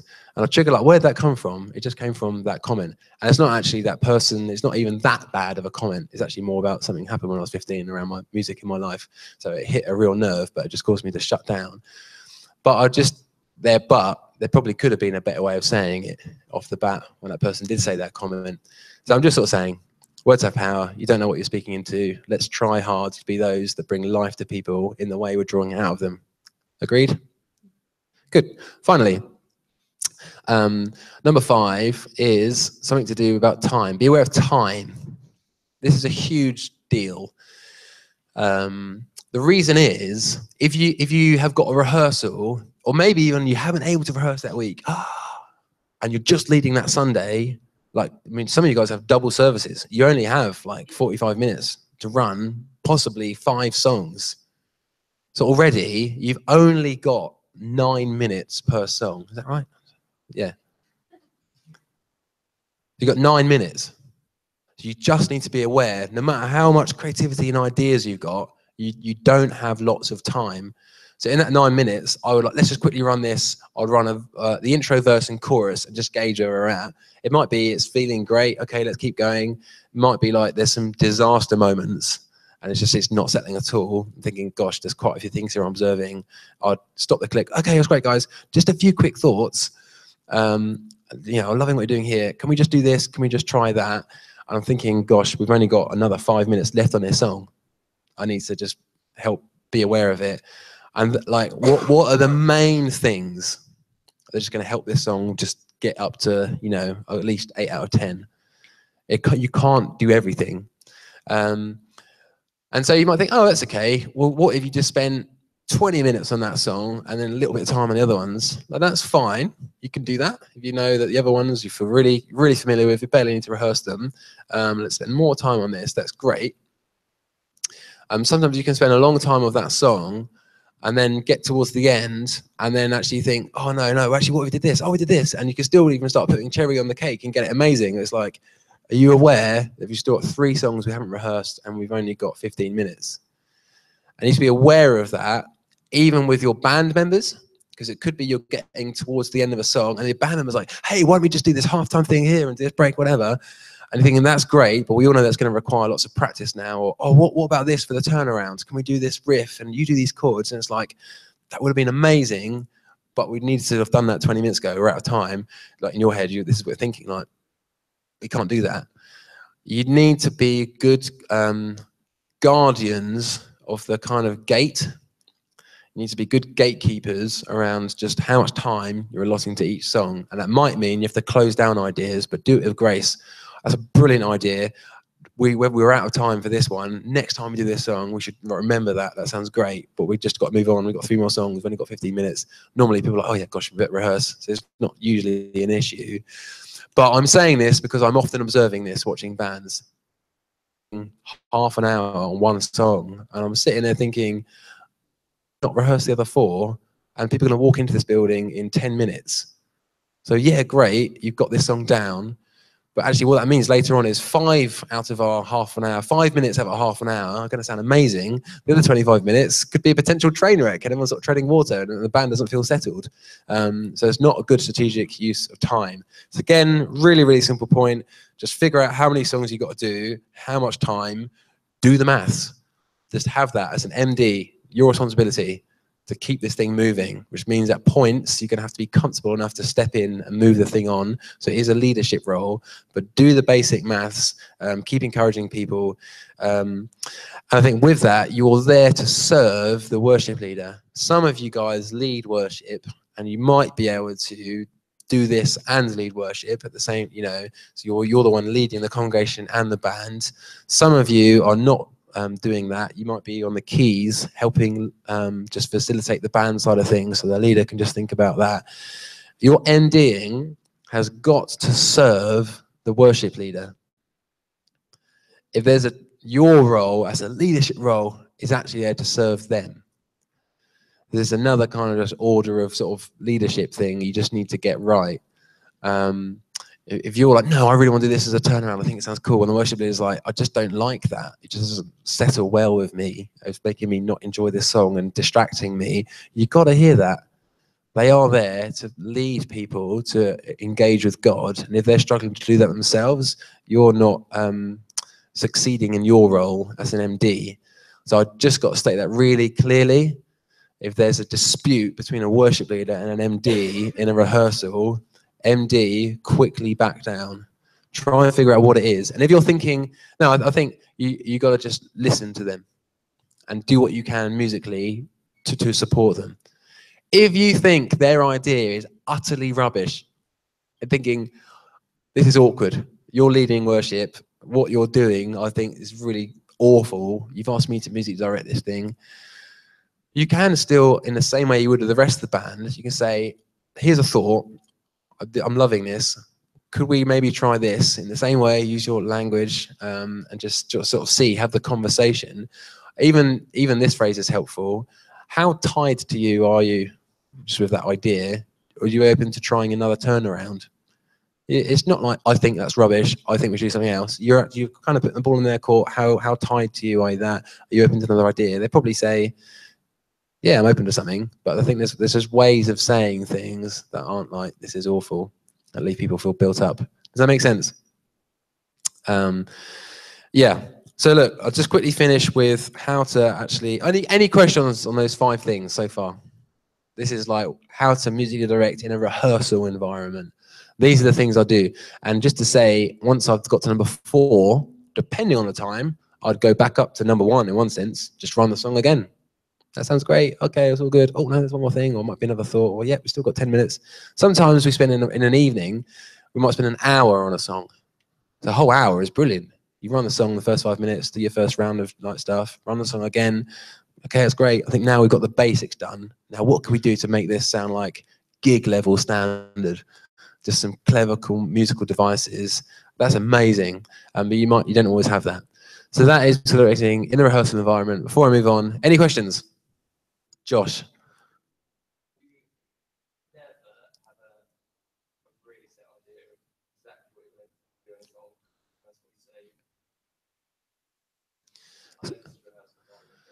Yeah. So would I ever, as the musical director, just have a very clear idea, this is exactly what we're doing in this song, let's do it? Yeah, I think I would. Yeah.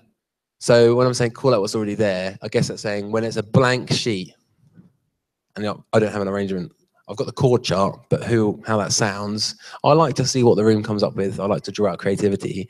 Sometimes I will work on an arrangement, or I'll hear an arrangement. I just think, someone else has worked really hard for hours and hours making this arrangement work on a CD, and it's brilliant. I'd like to do that. So I might text out, say, please can you learn this arrangement, like beat for beat, we'll go for that. Yeah, so I think that is okay. It's not bad to do that. I think a heads up is helpful, like we're going to learn a new song tonight sort of thing. Does that help answer? Other questions?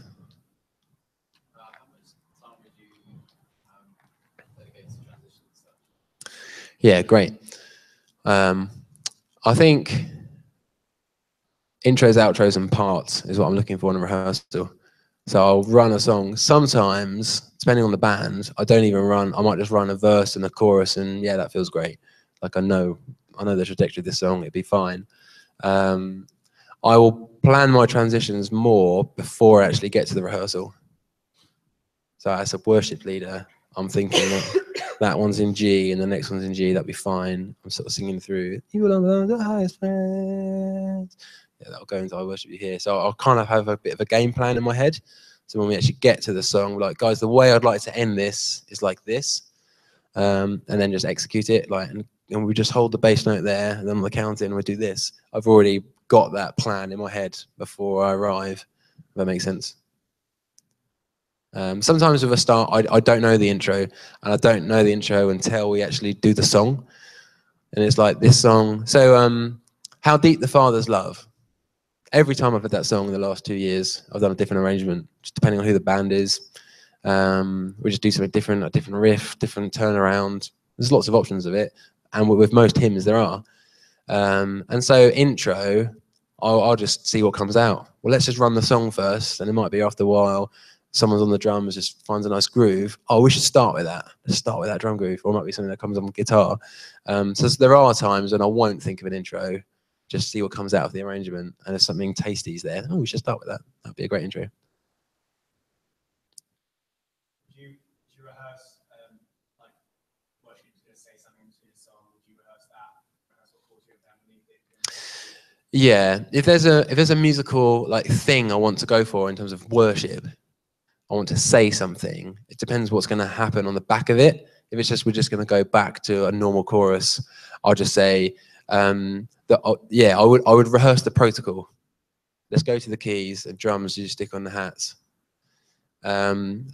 Just by the way, whenever a worshiper is trying to speak, if it's too much band end, really work in the congregation.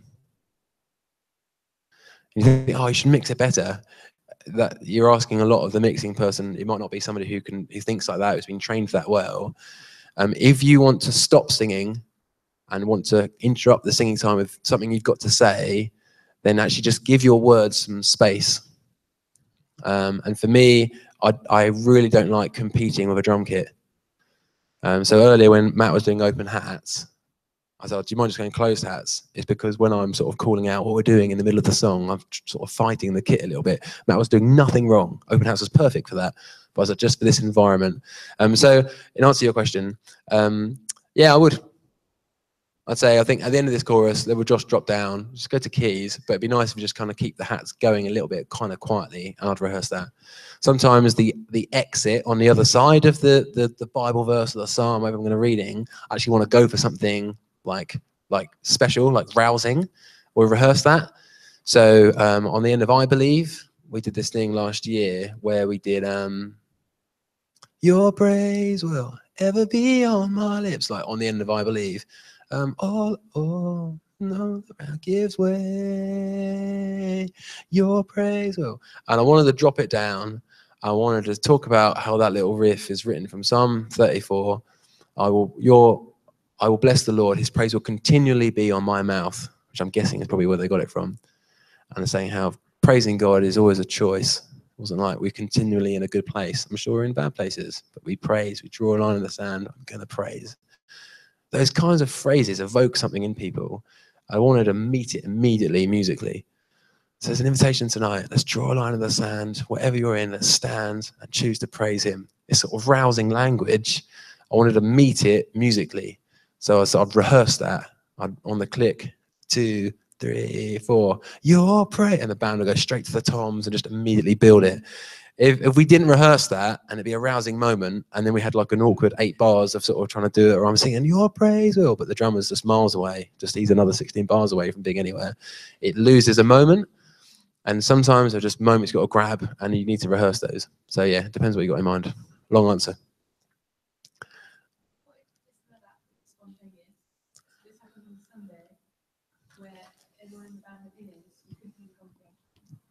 And the start leader was trying to rally, like, right, put it up, and no one knows what they're doing.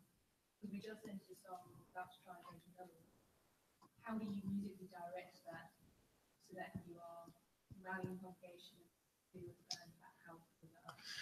Was it clear from your end what the site leader was wanting? Because we all know that like there are hand signals and gestures and eye contact, but we don't really know what that means.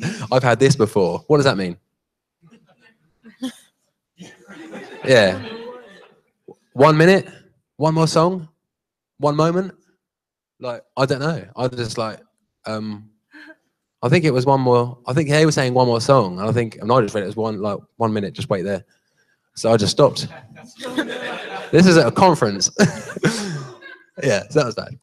So I think I would have the conversation with the site leader. Hey, it seemed like you were trying to communicate something. If you're feeling like maybe just work on some signals. So with New England hosts, the 2 signals I've got is so easy. Is you or me. Site leader, someone comes to the front with a word, you're kind of like, oh, should we back down or not? I'll look at them, and if they want me to carry on, they just point at me. If they got something, they just point at them. I've not had a situation where they're kind of wanting to sort of like rally it up.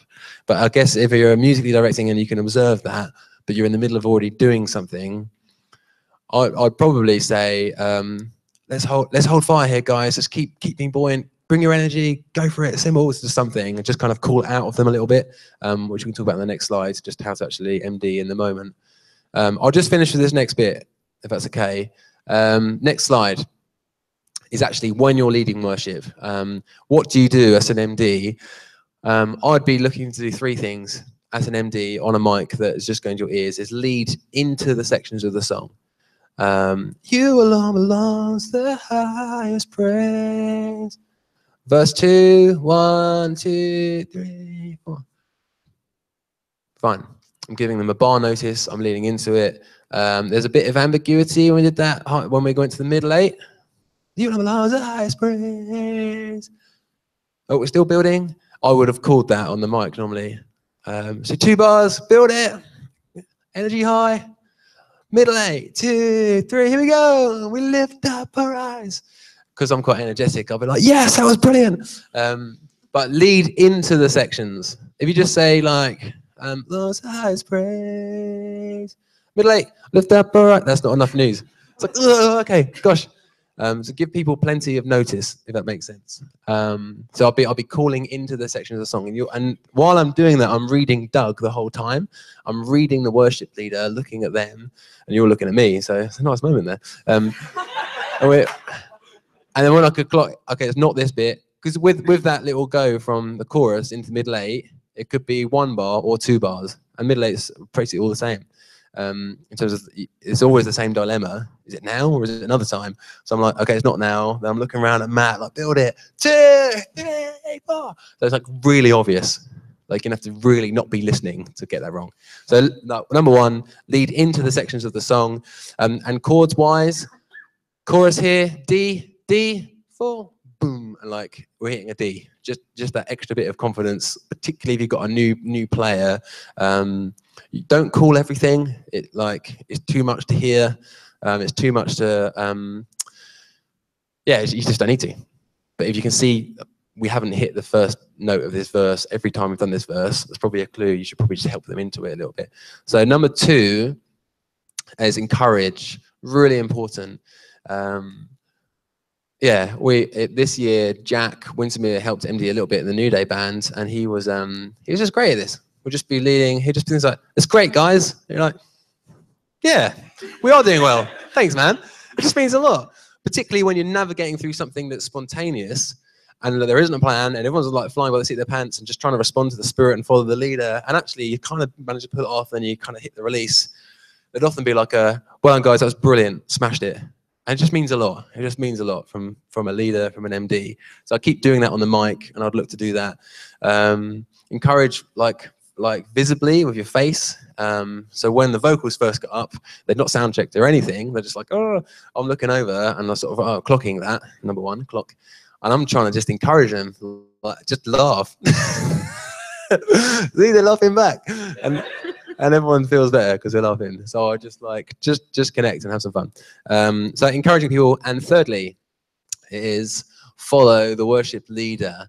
There might be times when this guy or girl just wants to go somewhere and it's off-piste, you haven't planned it, follow them, just see where they're going.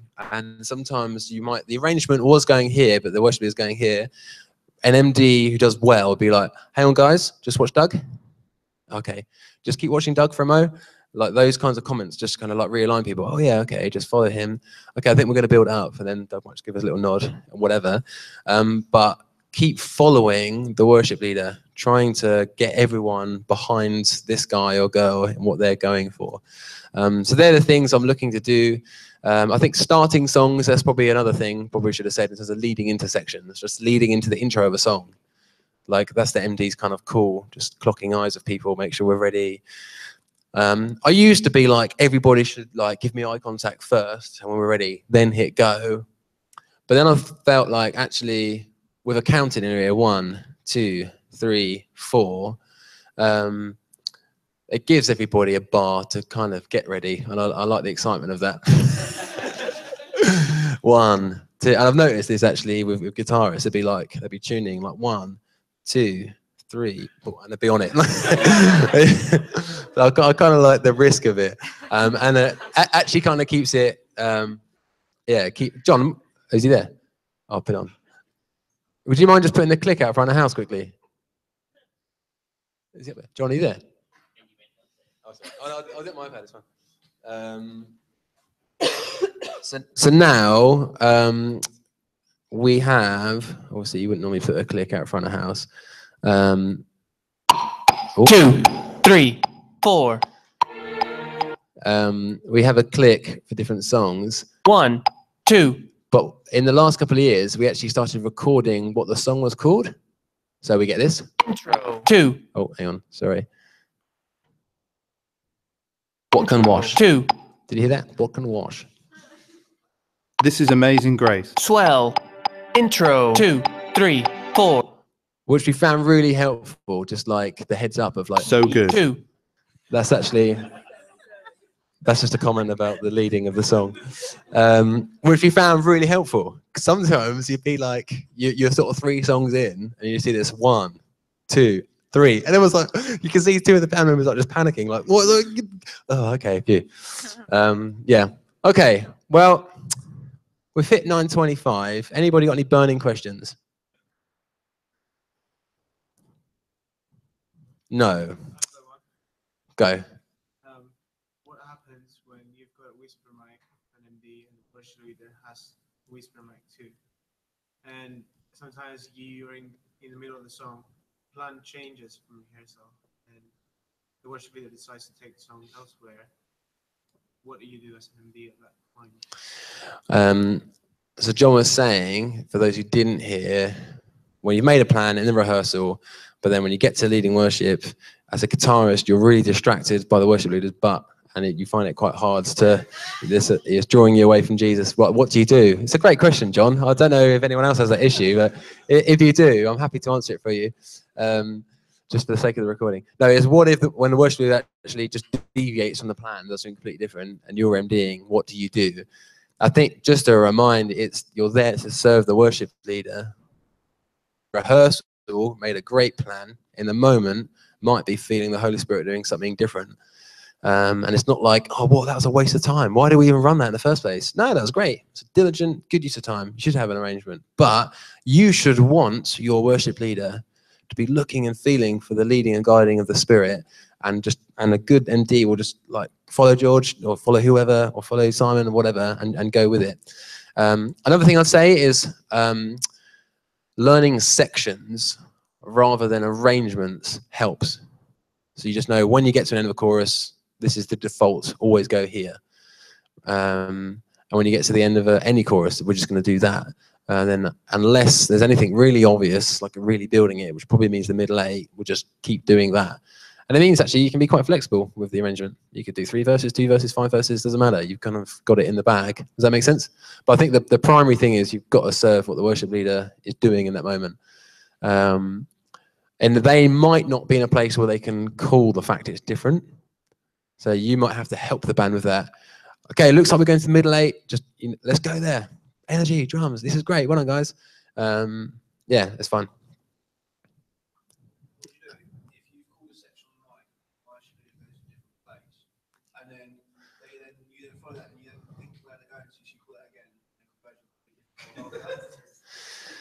When you call a section and they go to a different place, chin up. You made a call and got it wrong. And it might be it was the right call. That was the arrangement was you practiced, but they've in their whatever just decided to go somewhere else. Might be they haven't got you in their ears loud enough. They should lead what section they go to next. It should be them. It shouldn't be the MD, which is always calling which section is next. That's a worship leading thing. So this is partly a worship leader communication. If they want to go back to a verse, that's not what you practiced. Find your signal for a verse. I think Lou would do like a V. Not like that, obviously. Yeah. Just like be this. And yeah. And with plenty of notice. So not just before like that. It's like, it's really obvious. The first person you want to do that to, like worship leaders, is to the MD, and they go, oh, okay, we're going to a verse here, 3, 4. So the worship leader MD connection is really important. So just on that, if you're leading without an instrument, if you want to do another chorus, just keep a C. Anna would do that behind the back. Anna does this thing where she just does this, which is just okay, repeat. But sometimes she kind of does this kind of like cool thing. I'm like, yeah. That's really key. And if you're finding yourself, you keep calling the wrong things, sit down with the worship leader. Okay, let's find the rhythm. I want to help lead this band to serve you well. But what help is can you communicate what you're thinking? Yeah. If I'm with a younger worship leader who hasn't got the experience or confidence to make those calls, that's the time when I actually would. I'm just helping them feel comfortable. In the same way I'm helping the band lead into the sections, I'm actually helping lead them into the sections. So that is one time I probably would actually just help lead through the arrangement to help them. Dan Misa, do you have a question? Yeah, so you're talking about like worship leader and MC having eye contact, so strategically placing those people on stage. So I've noticed like at some sites, sometimes the MD is like, how is that try and get MD in front of things? Yeah, if the MD is behind, which I sometimes have had, you just need to work on your just communication like to them and just look behind you now and then. I think where you can, eye contact is best. So just shoot for that. I would with Jack. I did it when Sam MD'd the New Day band, like I would. I can MD a band on my own, but I choose to have an MD in the New Day band that isn't me for a couple of reasons. But we have a good understanding. There's just times I'm just going to go for something and I'm going to call a few chords or let's go to the 7. But most of the time I'll just default to what they say. But yeah, having eye contact is good. Whisper mics is really helpful. But if you're a worship leader, we've actually started using this Hotshot box, which actually saves you having 2 different mics. So you can just, might be on actually, talk through this, then oops, this is just going to their ears where you can hear it because it's coming from the house. So in the middle of a song, you alone belongs the highest praise. Let's keep the energy up, guys. Middle 8. So we lift up our eyes. Now you got to make sure you don't do it the wrong way around. Yeah. But that's really helpful, rather than having 2 separate mics. If you do have a mic on the front, there's an MD mic, you just need to use it sort of subtly. If it's a really quiet moment, you're like, well done, guys. Should we just carry on, go into the thing? And was like, what are you doing? There's no point in having a whisper mic if you don't whisper. Thomas, do you have a question?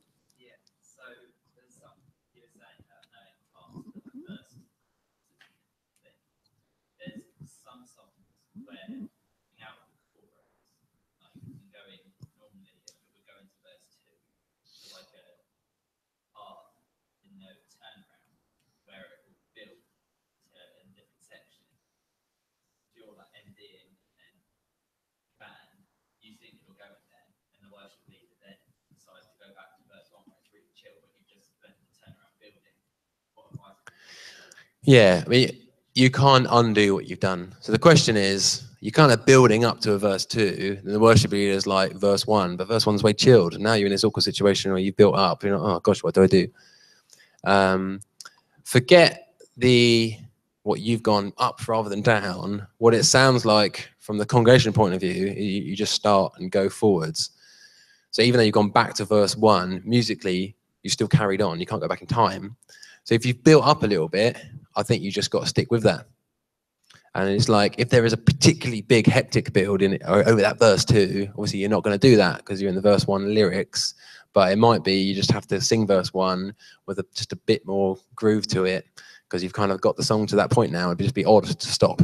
So sometimes you kind of just have to do that. But I think find ways to make it feel natural but still give it a lot of space so it still feels like verse 1 but maybe a bit of a step up from it. But when that happens, it happens like it just does. Yeah, I think you guys know the song Greater Than It All. You are greater. Verse 2 of that has that so I walk by faith and not by sight, and it has this like big build. You guys know that? And it goes up an octave. I was here once when someone was leading worship. The worship leader went back to verse 1, locked it. And the drummer just starts doing this sort of 4 on the floor thing. It's like, I fix my eyes upon the ground. That's it wasn't matter. And in the second half of it, they still hadn't clocked. And so I just think, like, musicians just keep aware of what the lyrics are. Like MD, like I would have called that immediately. We're back to verse 1, yeah? Back to verse 1? Yeah, great, cool.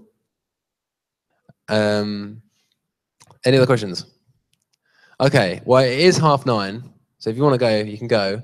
But what I'd like to do, I know you guys have been standing up for ages, thanks. I'd actually like to swap the band around, and for those who've got time, just run a song, and we'll just see how you guys do. So, Jess, Rach, do you want to come and sing? You might have to share headphones. Andrew, do you want to play guitar? You got? Oh, okay, sorry. No, it's fine. George, do you want to jump on acoustic? Who wants to play bass? Anyone? Thanks, Charlie. Up you get. Drummer-wise, Dan Nightingale, do you want to come and drum?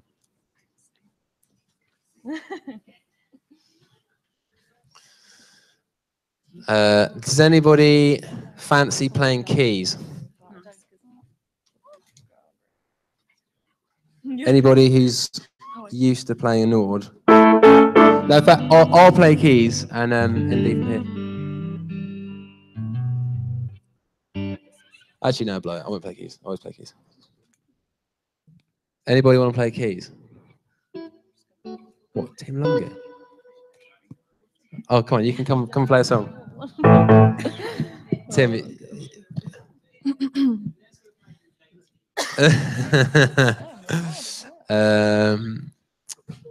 Right. Anyone want to choose a song? Yeah, Tim's up. Charlie, do you want to come and grab some music from here? Let's do.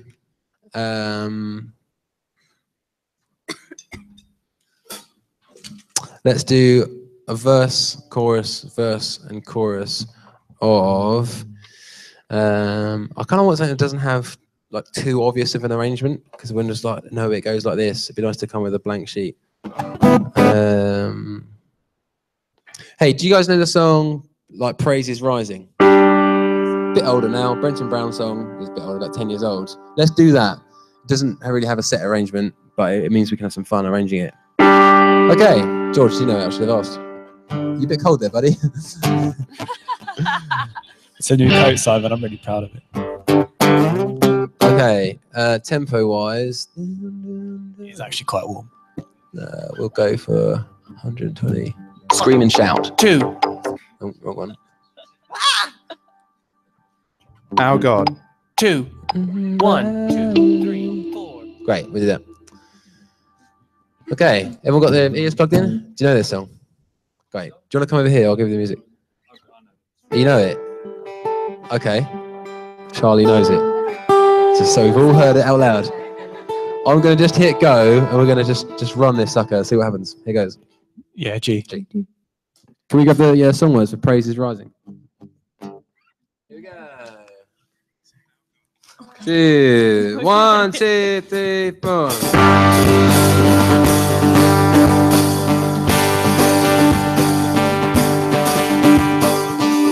Praise is rising, eyes are turning to you.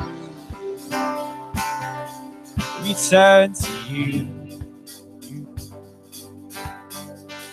Hope is stirring, hearts are yearning for you.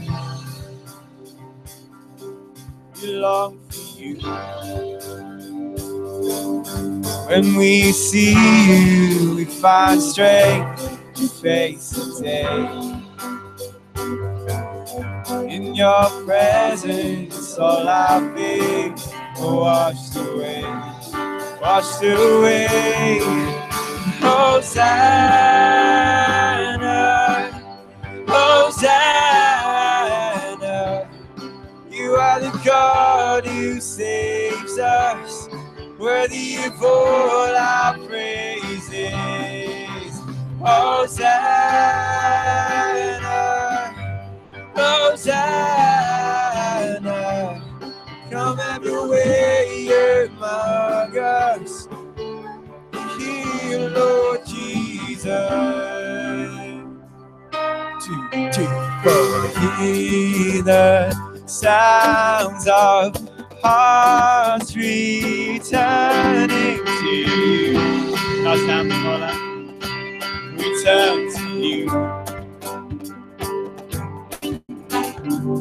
And in your kingdom, broken lives are made new.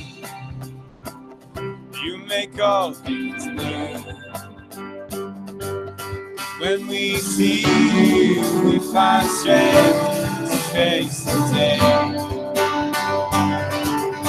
In your presence, all our fears are washed away, washed away. Hosanna, Hosanna, you are the God who saves us, worthy of all our praises. Hosanna, Hosanna, come have your way among us. Welcome you here, Lord Jesus.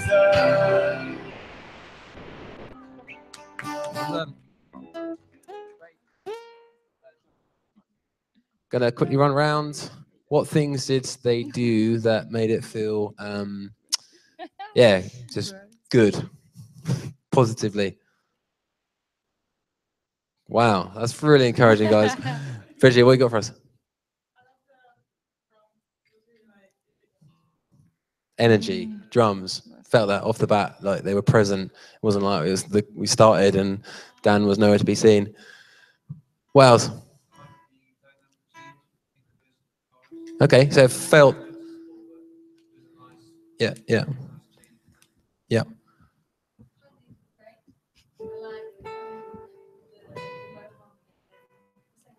Yeah. Yeah. Yeah. Nice. Little ad lib. Just help. Great.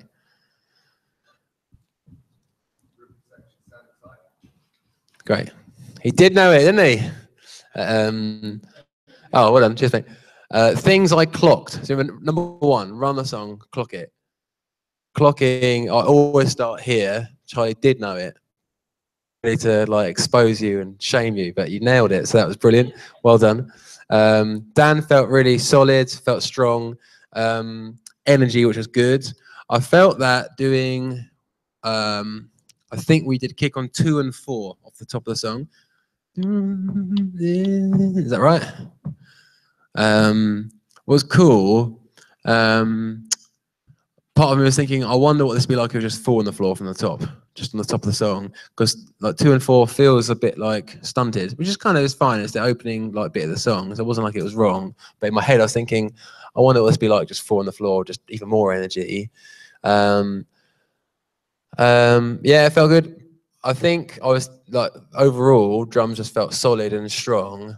I'm always sensitive to building tension into sections, making it like feel like you want to get there. And Dan did go 4 on the floor, like building into the chorus. So when we see you, we find strength to face the day. And in your presence, all our fears are washed away. Washed away. Hosanna. So the build, there was a build, but it's only right at the very end. It's literally the last bar. So I've been thinking, it'd be nice to draw that forward to make it feel like it's building a bit more. When we see you, we find strength to face the day. Then maybe here, in your presence, all our fears are washed away. Washed away. Even that, just it starts making you feel the tension earlier, and it makes you want to get to the chorus and have a bigger release. Does that make sense? So I clock that. But what you're doing is great. I wasn't like, the second, I was thinking, just in terms of things I clocked, the second chorus, the second verse, it was similar. Brilliant build, but kind of quite quickly into the chorus. I was thinking, what could we do in the second pre-chorus just to take it up like a serious notch? Like when we see you, the second pre-chorus was quite similar to the first one. So I'm just thinking, how can we build tension so that when we hit the chorus, it feels like, yes, we're there, which is important. So yeah, I'm just sort of trying to think where's tension being built, but the parts were solid, it was strong, it was on the click. Yeah, like BV wise, totally agree, felt really good. Verse 2, you did the in your kingdom. There was a harmony with that, which felt really strong. I'll be thinking, like Jess obviously jumped in first with the chorus harmony, and it's not really a chorus that lends itself to a 3-part. So you were kind of like, do I just join in with George, or do I find another one? It's not really one of those songs. But thinking how you'd both work together, yeah, but it felt good. I probably think now that you kind of settled on where your harmonies are, it'd be nice to go back and do it again and just sort of think where you'd place them. George, what were you saying in verse 2? You kind of like chippy chopping. Because it's like a repeat verse, right? So I just thought it needed something more. I noticed down much of it, but realised more of that. Got more of that. I was like, I did, yeah. So, and you kind of, and you were doing like on the guitar. So I didn't know you meant more of that, Johnny. So I was going to say, that's great, John. Do more. So I'm thinking, like all the elements were there. Drums, kick, locking in. Yes. Groove and dynamics each section felt coming in, Abby. It felt solid, but I felt like dynamically we could build to that chorus better. which unfortunately lands probably more on drums. So that would be, I'd say, sounds great. Can we start that build, maybe the top of that pre-chorus? John was doing his thing, so I just did really basic stuff. So having made those observations, let's give it a crack. Can we run?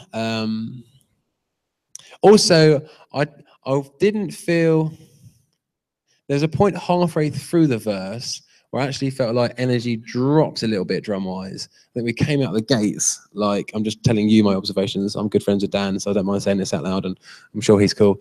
That we came out of the blocks with a lot of energy, and the open hat thing was like it wasn't closed hats. Can you just do the hats thing that you were doing? And then close them. We came out of the blocks, open hats. We started the verse open hats, but halfway through, he started to close them up a bit. I actually felt like we dropped in energy. So I'll be thinking, as an MD, I didn't enjoy that feeling emotionally. It felt like we dropped a bit. So I'll be saying, hey, why don't we just start the song with closed hats? Then maybe when we hit the pre-chorus, just go open hats when we see you. There's one step up in the pre-chorus. Could we start the build a bit earlier in the pre-chorus and really take it to that first chorus? Here's what I'd actually say.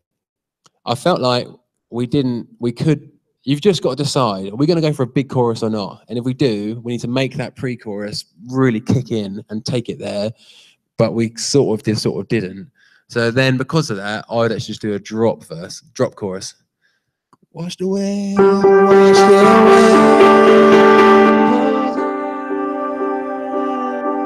Nice big vocals. Let's do that. Can we do that? Let's just come out the blocks. Let's hit the intro. We'll do a verse. We'll really build to the first chorus. So when we see you, start to open up maybe across the snare, across the toms. But we'll build to the first chorus, but it'll be a drop chorus. And just for fun, we'll just do half a chorus. Hosanna, Hosanna, you are the God who saves the worthy of all our praises. 1, 2, 3, God. Then maybe just go for on the floor there. Sorry. Yeah. Would you say BVs for the dropout, or should we leave it to? Yeah, I think go for it. Maybe slightly off mic, but like let's just do a big vocal thing. Here goes. Should we try 4 on the floor from the top? Sorry? As long as we've got some. Yeah, okay. Well, yeah, let's do that. Let's do closed hats. But like I don't know, yeah, play around with it. Let's see what happens. 2, 1, 2, 3, 4.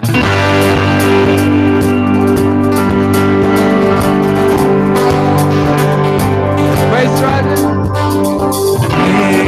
Praises rising, eyes are Big C, turning to you. Back to G. Turn to you. Swell into this one. Oh, is stirring. Hearts are yearning for you. Belong to you. We're chucking some stands up here. When we see you, we find strength and face the day. Let's start to build to the chorus. Your presence, all I feel, so washed away, washed away. Drop out. Hosanna, Hey, Jess. Hosanna, worthy God who saves us, worthy of all our praise. Same again, Hosanna on the bass. Hosanna, Hosanna. Stop bringing it again. You are the way among us. We welcome you here, Lord Jesus. Praises rising, This snare on beat 4. turning to you. Turn to you. Oh, be stirring.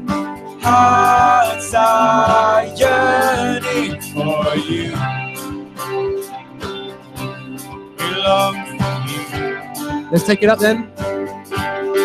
When we see you, we find strength. That's great. To face the day. That's great. Take it up. In your presence, all our needs are washed away. Washed away. Hosanna. Hosanna. You are the God who saves us. Worthy of all our praises. In Hosanna.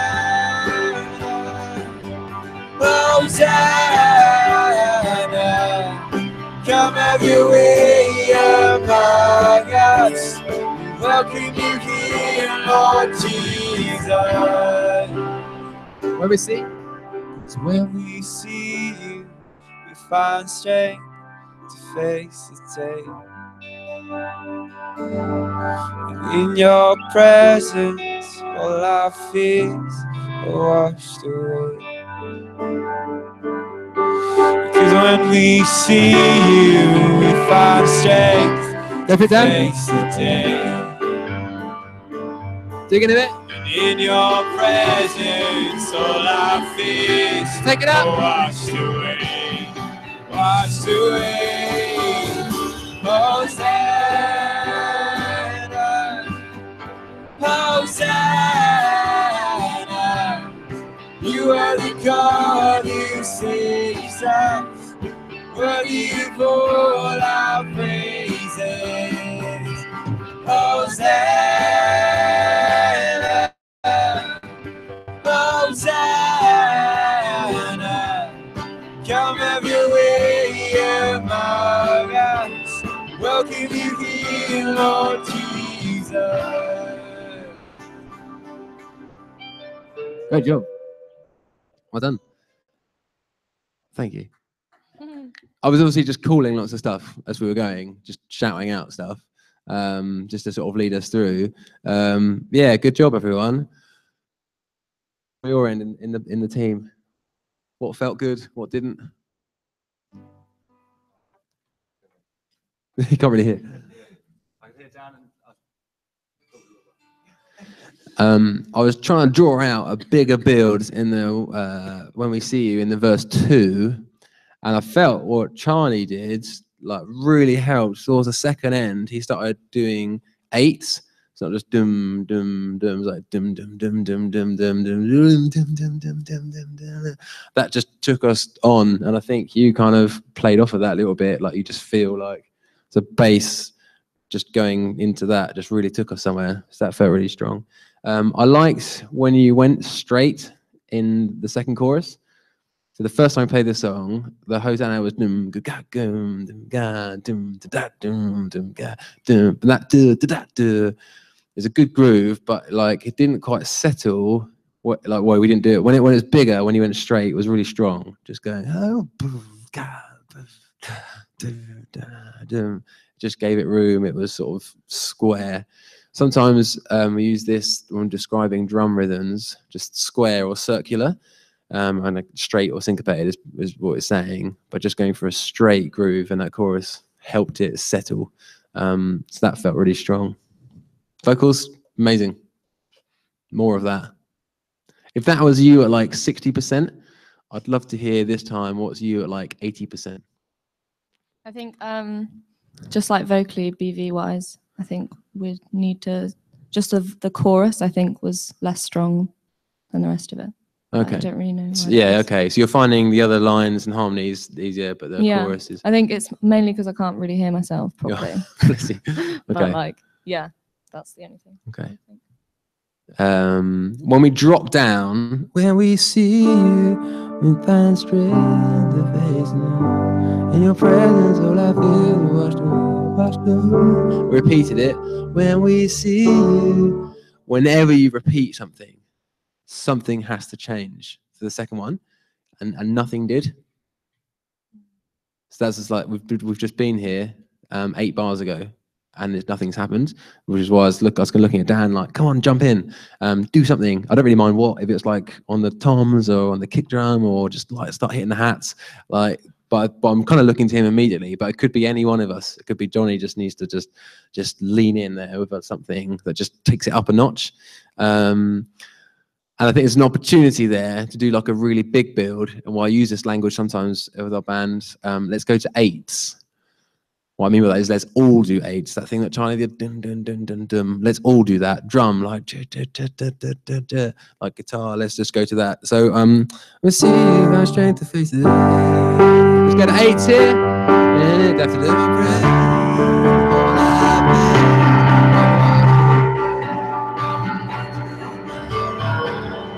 and the other thing I heard was an extra bar. Did anyone else feel that?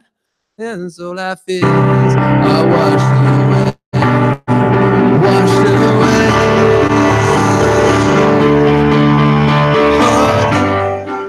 There's that extra bit of tension just to like land it again. There's my favorite thing, tension and release. But that just kind of builds it up even more.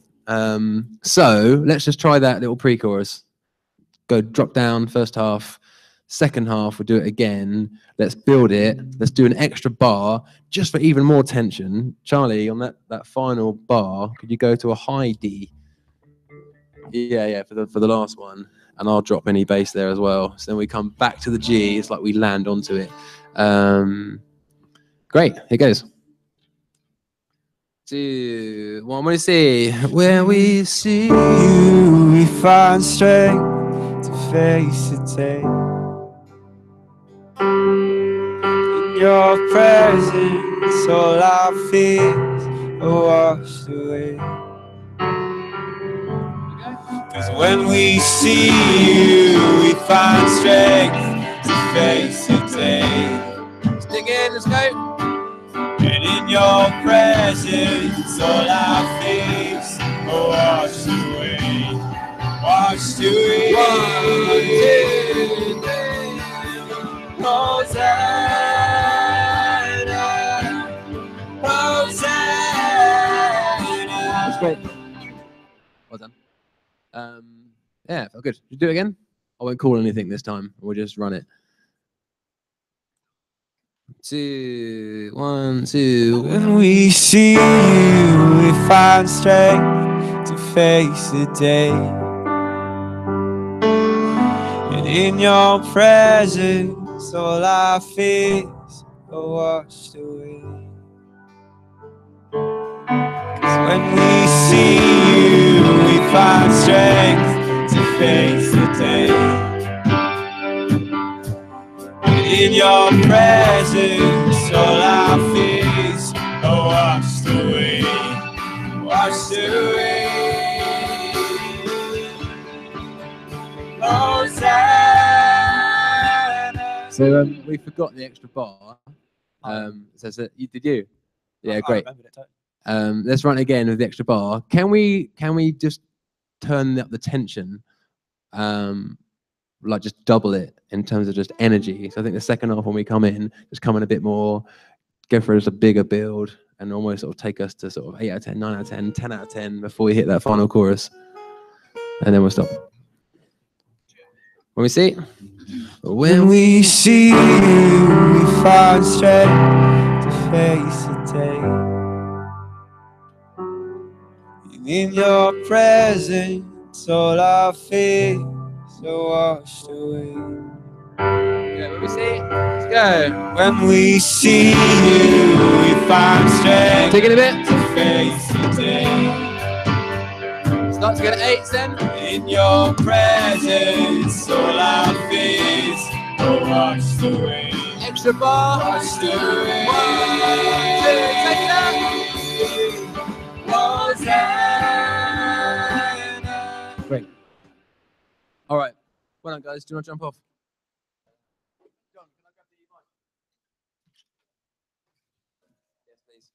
Well, welcome to the end of the session. That's the extra half an hour bonus ball for those who stay to the end.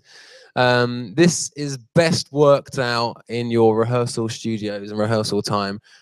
Please be gracious with each other as you're growing as MDs. It's a journey of just getting it right. Please learn to be directed before you direct others. And that is the end. Have a lovely weekend. See you soon.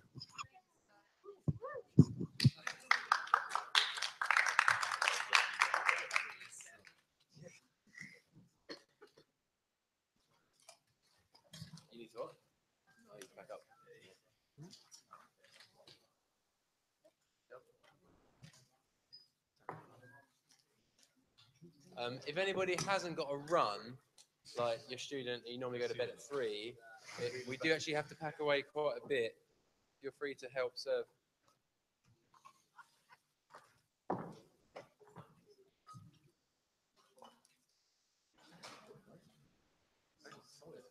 Solid.